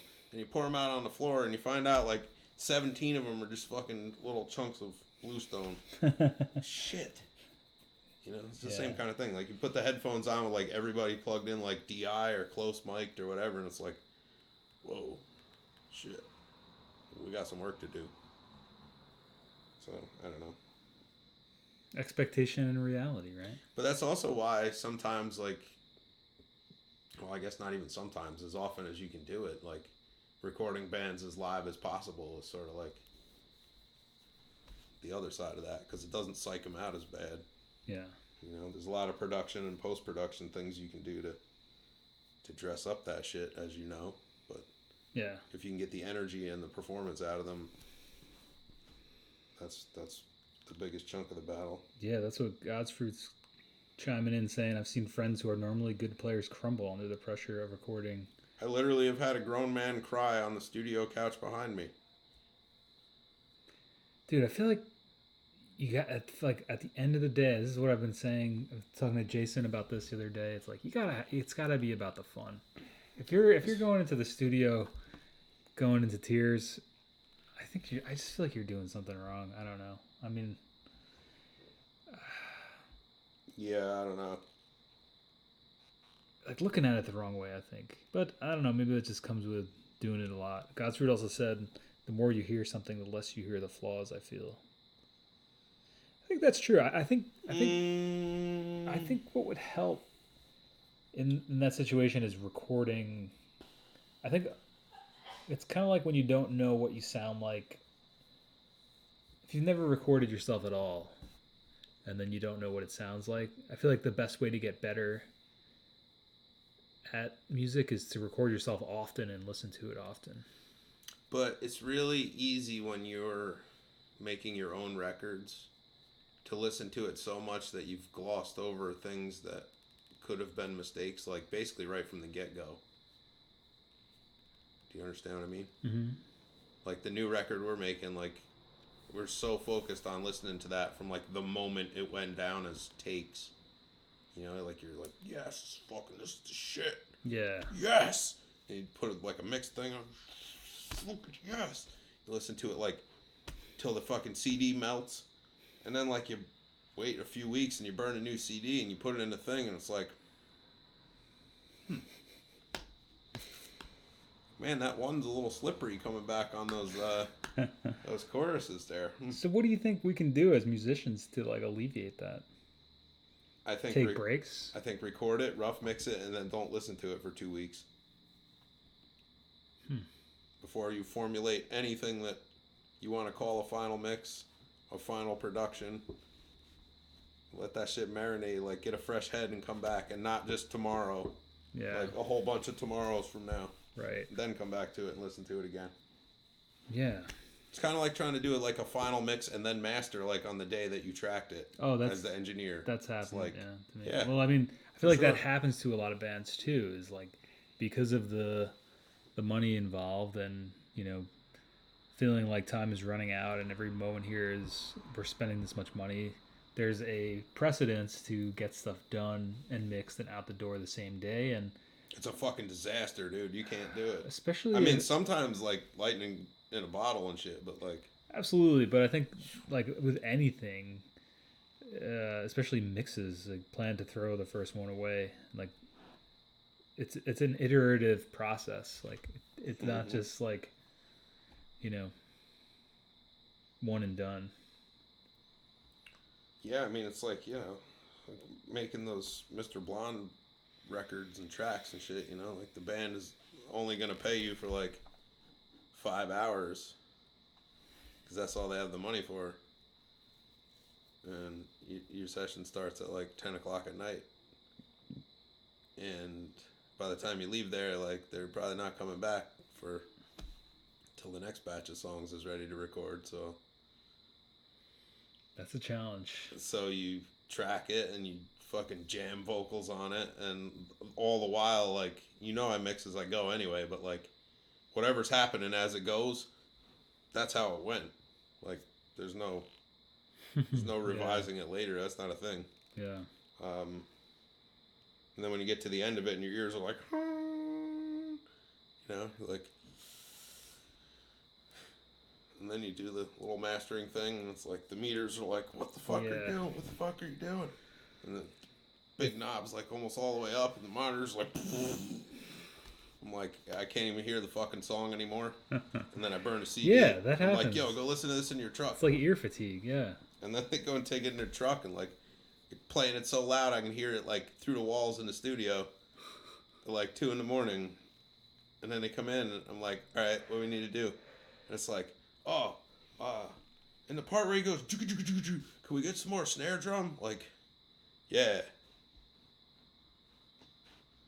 Automation, reprint, back through the little master thing, burn it, take it to the truck. How's that? Oh, that's too much snare drum. Can we get less bass guitar? Out to the truck. Like, yeah, that one sounds pretty good. Shut the lights off and go home. And then, like,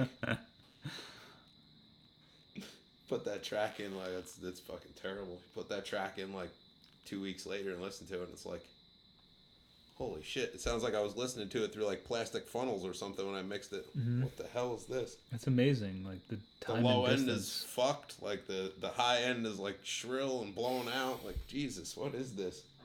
And meanwhile, like you see them, like, dude, it's fucking awesome.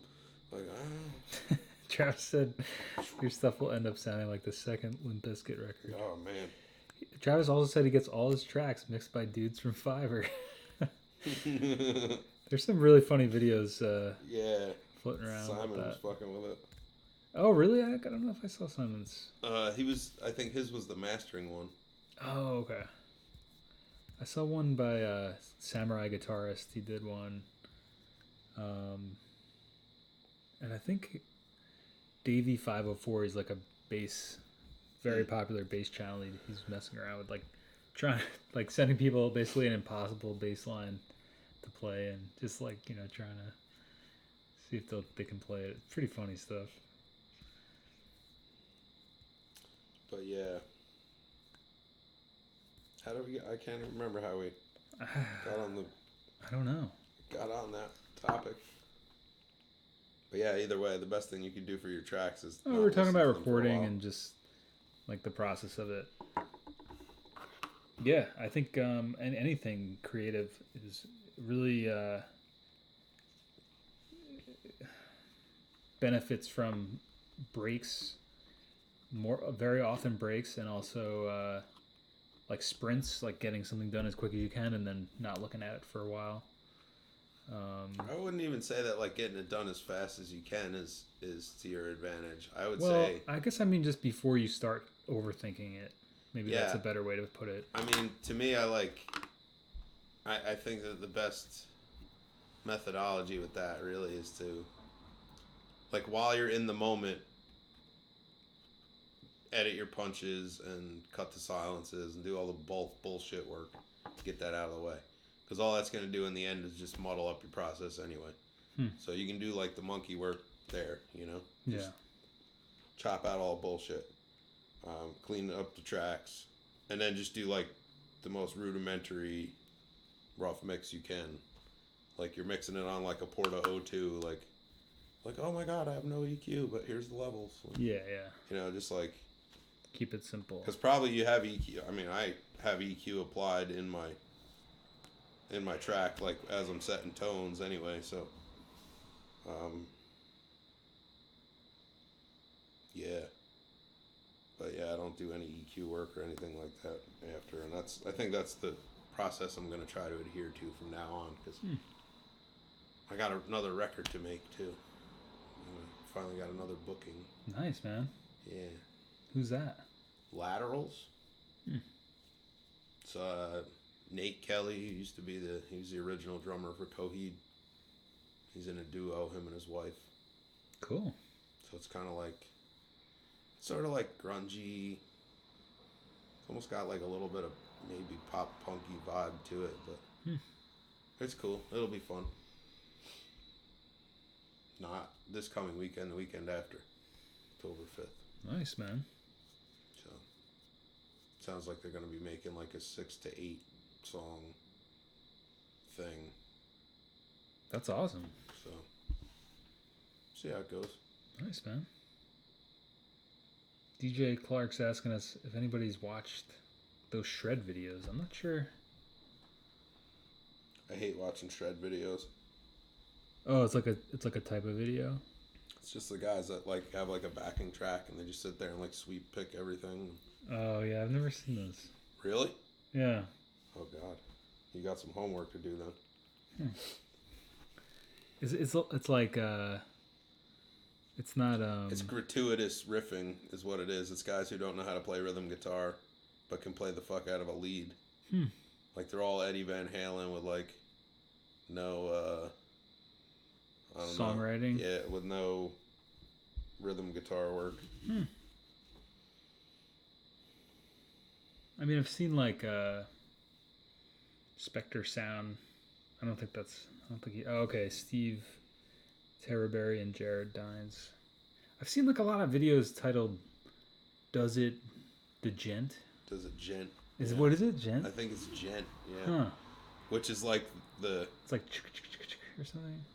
It's like the super slow guttural chug of like out of tune dissonant notes. Like, Yeah. okay. I'll have to watch Shreddy Krueger. Is that a channel? Somebody should definitely start a channel called Shreddy Krueger. That's got to be something. That's too good, Travis.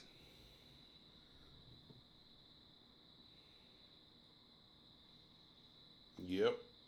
Yep. Well, Jay, what do you say? We're rolling up on 9 p.m. Any last questions out there? Toto Africa Shred. Oh man. I'll have to check that one out. I'm gonna pull it up. Oh, I wasn't sure if it was like a genre of video or. Toto Africa Shred? I don't think that's a thing. I mean, I guess it could be.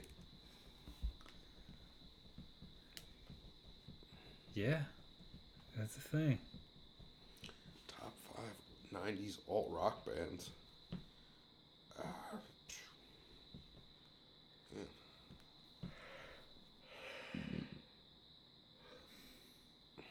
Oh, what is it? Top 5 90s alt rock bands. Whoa. I think that's a question. Shrimpy 08. All right, top 5 90s alt rock bands. Country Gentleman. Uh-oh, the cats have arrived. So when you say top 5 90s alt rock bands, are we talking like, I don't know, mainstream stuff or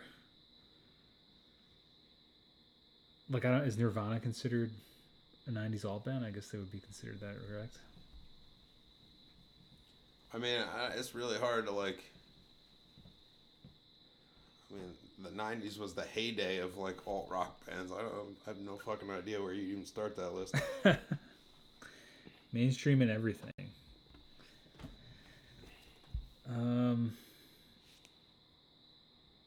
I've been listening to a lot of Link lately. I'm not sure if they would be considered '90s alt rock, but I would definitely. They would definitely be in my. I don't know if it's really the same. It's more of like. Wait, what is it? Link, Lync. I don't know. It's like a K Records band from like the Pacific Northwest scene. Jason said REM, Nirvana, Pavement, Yellow Tango, Sonic Youth. That's a solid list right there. I don't think I would even try to answer that question within the limit of a parameter of 5. Just say the first 5 that come to mind then. Yeah, because there's too many that are good that are like not. Dino Jr. They're not like sequentially like. You can't assign them a number. I would say like Built to Spill. Yeah.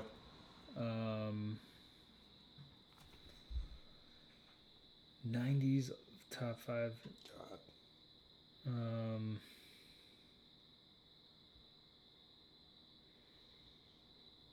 Got you said Local H, Meat Puppets, Nirvana, Pavement, Dinosaur Jr. Nice. Some crossover. Okay, yeah, so I was meaning to do a video on Link. If you guys haven't checked them out,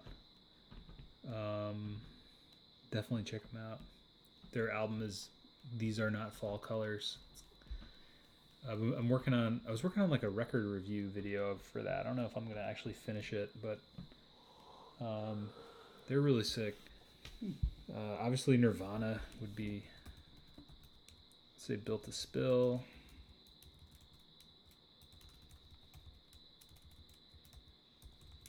I mean, I got a soft spot for Modest Mouse, especially the 90s stuff. Is Beck? I mean, can we say Beck? I mean, he's like a 90s alt rocker. That would probably be my list off the top of my head without like thinking about it too hard. I think I've already thought about it too hard. I feel like... Because I would have to like best to me in what regard? Like in... What about you, Shrimpy? Listenability or in production or recording or market viability? I mean, how do you mean? See? Already gone too far. Top 5 for Shrimpy. Here we go. Pavement. Oh, definitely Pavement. Yeah. I mean, that would definitely be on my list too. Link is kind of a left field one. It's just something I've been listening to lately. Apples in Stereo. Nice.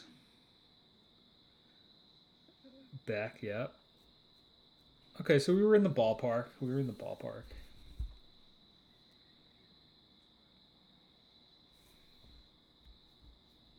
Yeah, it was like PJ Harvey.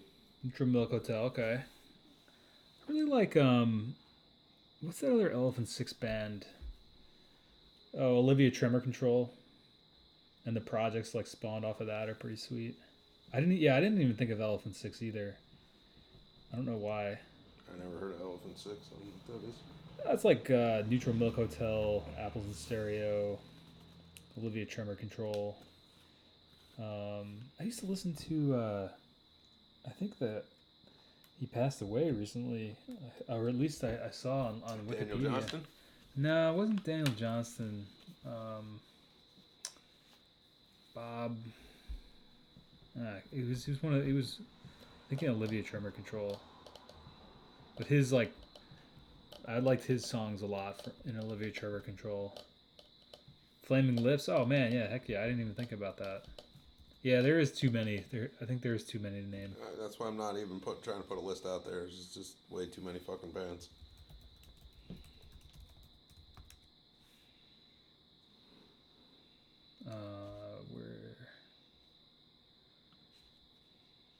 I'm looking up. Oh, okay, so Bill Doss. Yeah, his band. I always really liked his band too. Can't think of the name of it.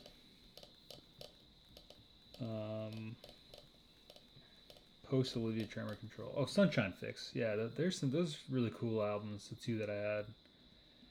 Oh, if you like Flaming Lips, I would definitely check out Richard Davies. He's fucking sick. Yeah, Sunshine Fix. Sebadoh, nice. Richard Davies has some really good hits. Sebadoh is a really good one. Yeah, there's like that's a really solid list. I think this is all stuff. Archers of Loaf, nice. Jubal Korwatch, awesome. Yeah, this is like a this is basically my iTunes playlist from. Wasn't Archers of Loaf like way earlier than all this shit? Or my Winamp playlist. I don't know. I think Archers of Loaf was 90s, right? Stuck a pin in your backbone. That band's great. That album is really good. Man, I'm trying to think of like those are all pretty. I think we got a pretty solid list. Guided by Voices, yeah. I mean, this is like an 80 band list, and we haven't even like. Hey, we haven't even like. We haven't barely scratched it. Yeah. Can we just agree that in most of our lifetimes, the 90s was the best era in music? Within most of our lifetimes. Within our most, yeah. Yeah. I mean, I assume that mostly all of us are somewhere between like the age of, I'm gonna say, like 30s to like maybe mid 40s, right? Yeah, I would say I would think some people are a little younger than us probably too. But yeah, maybe like because I've been getting really into like new wave stuff lately. 80s. Yeah, like I don't know what's going on with that, but I've been getting really deep in that. Have you listened to Drab Majesty yet? No. What is it? Drab Majesty? Mm-hmm. It's like some like real weird synthy dance throwback shit. The guy like professes to be an alien and he has a sidekick. They dress like all in silver. I saw them in Brooklyn like a month ago. Oh, they're like ridiculous. A new band. Yeah. Cool. Yeah. But if you're getting into that style of stuff, you should listen to that shit. Check them out. It's totally fucking weird, but. Drab Majesty? Mm-hmm. Cool. That's awesome. I'm looking at some of their images. No, Pretty wild stuff, man. Yeah. I guarantee you, it's nothing. It's none of it is going to be anything you haven't heard before. It's just done in a different way. Oh my God, D-Light. I would say that's a pretty good starter list. Grooves in the high. We're gonna get flagged. Man, there's so much stuff. It's not. I'm telling you, it's not even worth putting a list together. Yeah, I gotta make that Link album review. I've been doing that. Bootsy, come on.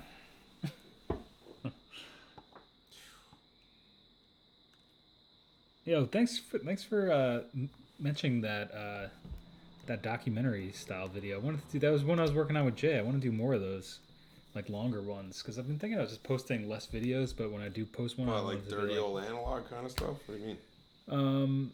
Well, kind of the one where I interviewed you and we were talking about stuff. I'm kind of putting something together like... Wait, did you put that out already? No. Okay. That's what I'm saying is I want to do more in the vein of like longer videos like that. Almost like little mini docs on stuff. Or I'll do the review. How did you get into 4-track cassette recording? I think it was just like available, right? Well, it was 1995. And computers had not yet been invented. And... we didn't know what microphones were, so yeah, like the PC technology wasn't really I mean, I feel like I've gotten to a little bit later than you, Jay, and it was just like my friend had one, and that's what we recorded our music with. And I don't remember, like, I don't think my family computer could like hang with any sort of... I don't even know if I considered thinking about recording with it. I used to use the Microsoft sound recorder. I think that's what DJ Clark was saying, right? That was my first mix down thing, though, to get things digital. You take the 4-track stereo out and plug it into the sound card, and then you record it. There's a whole CD of that shit I could play you sometime. It's really bad. It's really very bad. I really like that song. Anything goes. Yeah, that's like stuck in my head. All like man. the tape flange in it. That was good shit, man. Fucked up. Like the fact that I've heard that like twice and it's like stuck in my head. I'm like, that is the shit. We should redo that song. That was at Bobby Benjamin's mom's house when we were like, I think we were like 16 or 17 when that happened. Really? That was like really a long fucking time ago. That's some funny shit, man. That song is 20 or 21 years old at this point. And after we did that, we went and lit a giant fire right in the driveway with Coleman Camp fuel and a bunch of like those little wood blocks that you play with when you're a kid. Anything goes, man. Yeah, I would say that was it. It was like the first. A lot of people are saying it was their first machine. Oh, Jeremy, what's up, bro? Yeah, I mean, talking about albums. We're talking about top 5 '90s alt rock bands, and then we started talking a little bit about how we got into recording on cassette.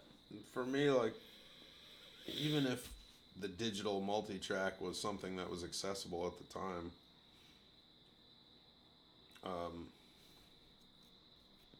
which the technology really wasn't there yet, we couldn't have fucking afforded it anyway.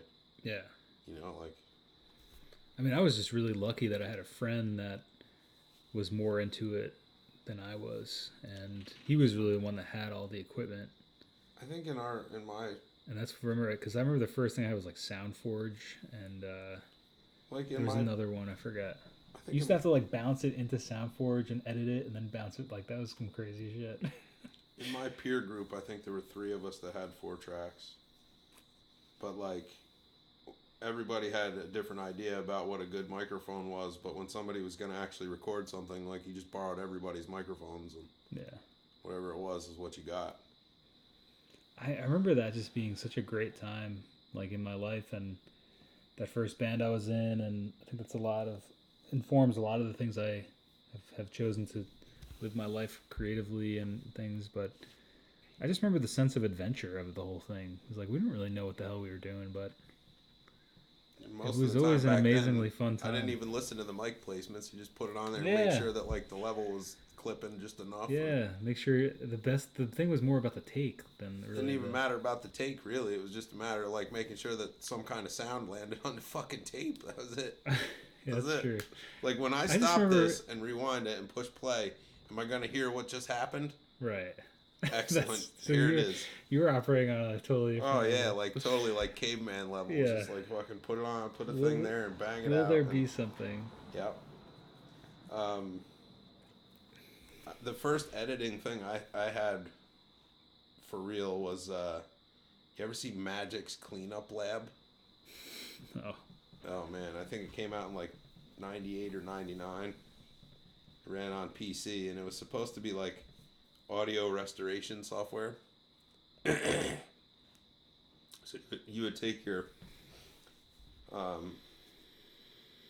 2-track wave that you made in Microsoft Sound Recorder, and then you would feed it into Magix, and you would use Magix to denoise it and EQ it and compress it and normalize it, and you could trim the clip, and then it would bounce it out. And like what came out the other end was like, could be anything. Who the fuck knows? Like you couldn't audition the EQ, so you just assign an EQ and then you bounce it, and then you listen to it, and like maybe it worked and maybe it didn't. Yeah, it was like almost like you had to process it. It was like a $19 software pack for like audio editing.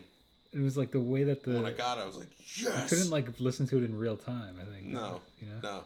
It would audition like 5 seconds or something. Yeah. It's like. It's so funny to think back about that kind of stuff. There's a website, Old School DAW. That sounds cool. Nice. Shrimpy said, I started 4-tracking when I got a 414 at a yard sale. That's awesome. I used to get tape recorder mics at flea markets and shit and cut the 1/8-inch ends off them and then cut up guitar patch cables. That was my set of microphones then. Old School DAW. Let's check it out real quick.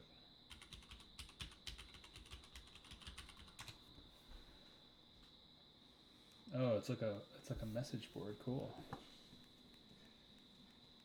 Whoa, they've got some stuff on here.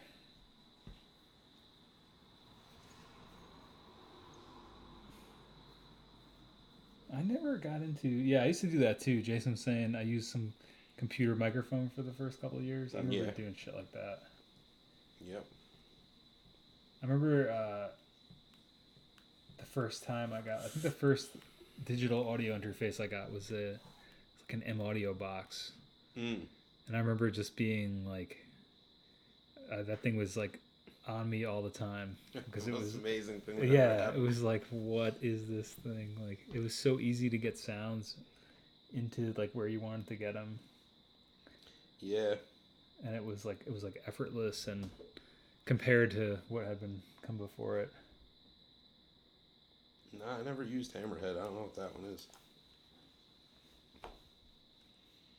It was SoundForge and I think Acid. Is that one? Mm-hmm. I think those are my two jams. I remember a lot of people used to use Fruity Loops, but I think that was more for like electronic. Yeah, it was like making beats and stuff. Yeah. That Gary Newman cover I recorded like in... Yeah, that's a 3.0. Yeah, I think that was it. In like 99 or whatever, 2000. SoundForge, yep. That was my first stuff I was able to get for my PC. Those were some funny times, man, with that stuff. I feel like there was an element to it that was like the discovery element. I don't know. Those are some really good feeling. I know that there were things that like I personally used to do in those days that like retrospectively sound awesome, but because I know better now, I would never do. Right. Beginner's mind, Shoshin. Yeah, it's like there were times where like you just take a single mic and like put it like next to the kick drum and it would just pick up the snare because it was there. Modern day, I would never record a drum set that way. Why the fuck would you put that mic there? Maybe you should. Yeah. But like, yeah. Oh, we got a special guest over here. Oh, Magic's bought.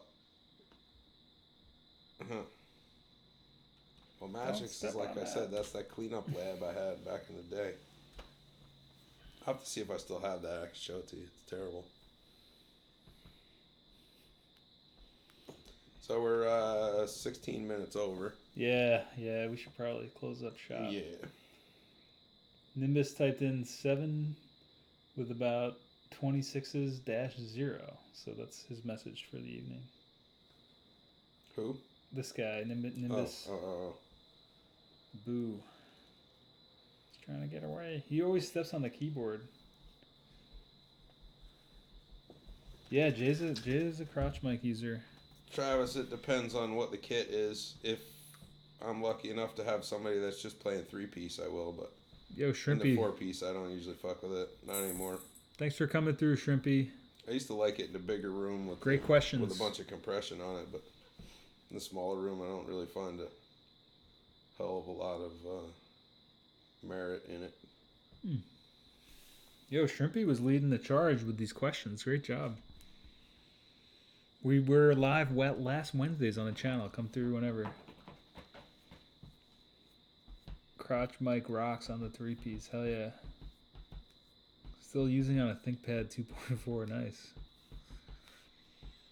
Well, I think we're going to close up shop. Travis, I am going to be experimenting with these new uniplate PZM style mics I just got, though. I was thinking about getting one of those down, like pointing at the batter head kind of off axis sitting on the floor. I'm going to see what that does next time I track something. Maybe for that laterals record, we'll see. Yeah, you gotta. Did you post on Instagram about it? About those? Yeah. I also just put up a picture of the newest prototype. It's something I've been toying with for a while. Amp or mic? Preamp. Nice. Preamp. You know what an Echoplex is, right? Mm-hmm. Yeah. So, you know who Jim Weeder is? Mm-mm. He's like, after Rick Danko left the band. You know who Rick Danko is? Yeah. After he left the band, Jim Weeder was the guy that stepped up to play guitar for the band before Levon Helm died. And he also is like a solo artist guy, and he has a band now called The Weight Band. So he's a fairly recent customer of mine, and I've been looking at the preamps of the tube Echoplexes for a long time. And just so happened that he called me up one day and he had his Echoplex was making a weird sound. Not in the audio path, but mechanically. So I picked it up to take a look at it, and started having a conversation about cloning the preamp. So today I put the finishing touches on that initial proto. Cool. And I haven't gotten to run it into the front end of an amp like it's supposed to be yet. I just ran it into a power amp to make sure that it passed signal, and it's good, it's clean. Does the thing, but... Nice, man. We'll have to check that out. Yeah. Jay's newest prototype. That's exciting stuff, man. Got a handful of Stager mics, yeah. Those look cool, man. What's up with the keyboard? I don't know if it's Dvorak. It's just like I got it on eBay. Dvorak. Dvorak. I don't know. Is that like the brand? Probably. Or maybe it is, or maybe that's the style of it. Well, it's a tactical keyboard, right? Or yeah, tactile. it's like an old school one. Yeah. I think it is. I guess it is a Dvorak, yeah.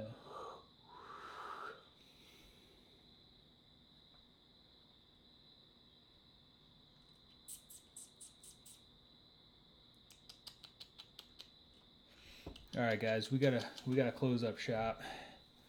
So yeah, we'll see y'all. Does Mike's keyboard gent? That's the next video coming out Friday. I gotta watch some more stuff about that. I'm not really even sure what that is.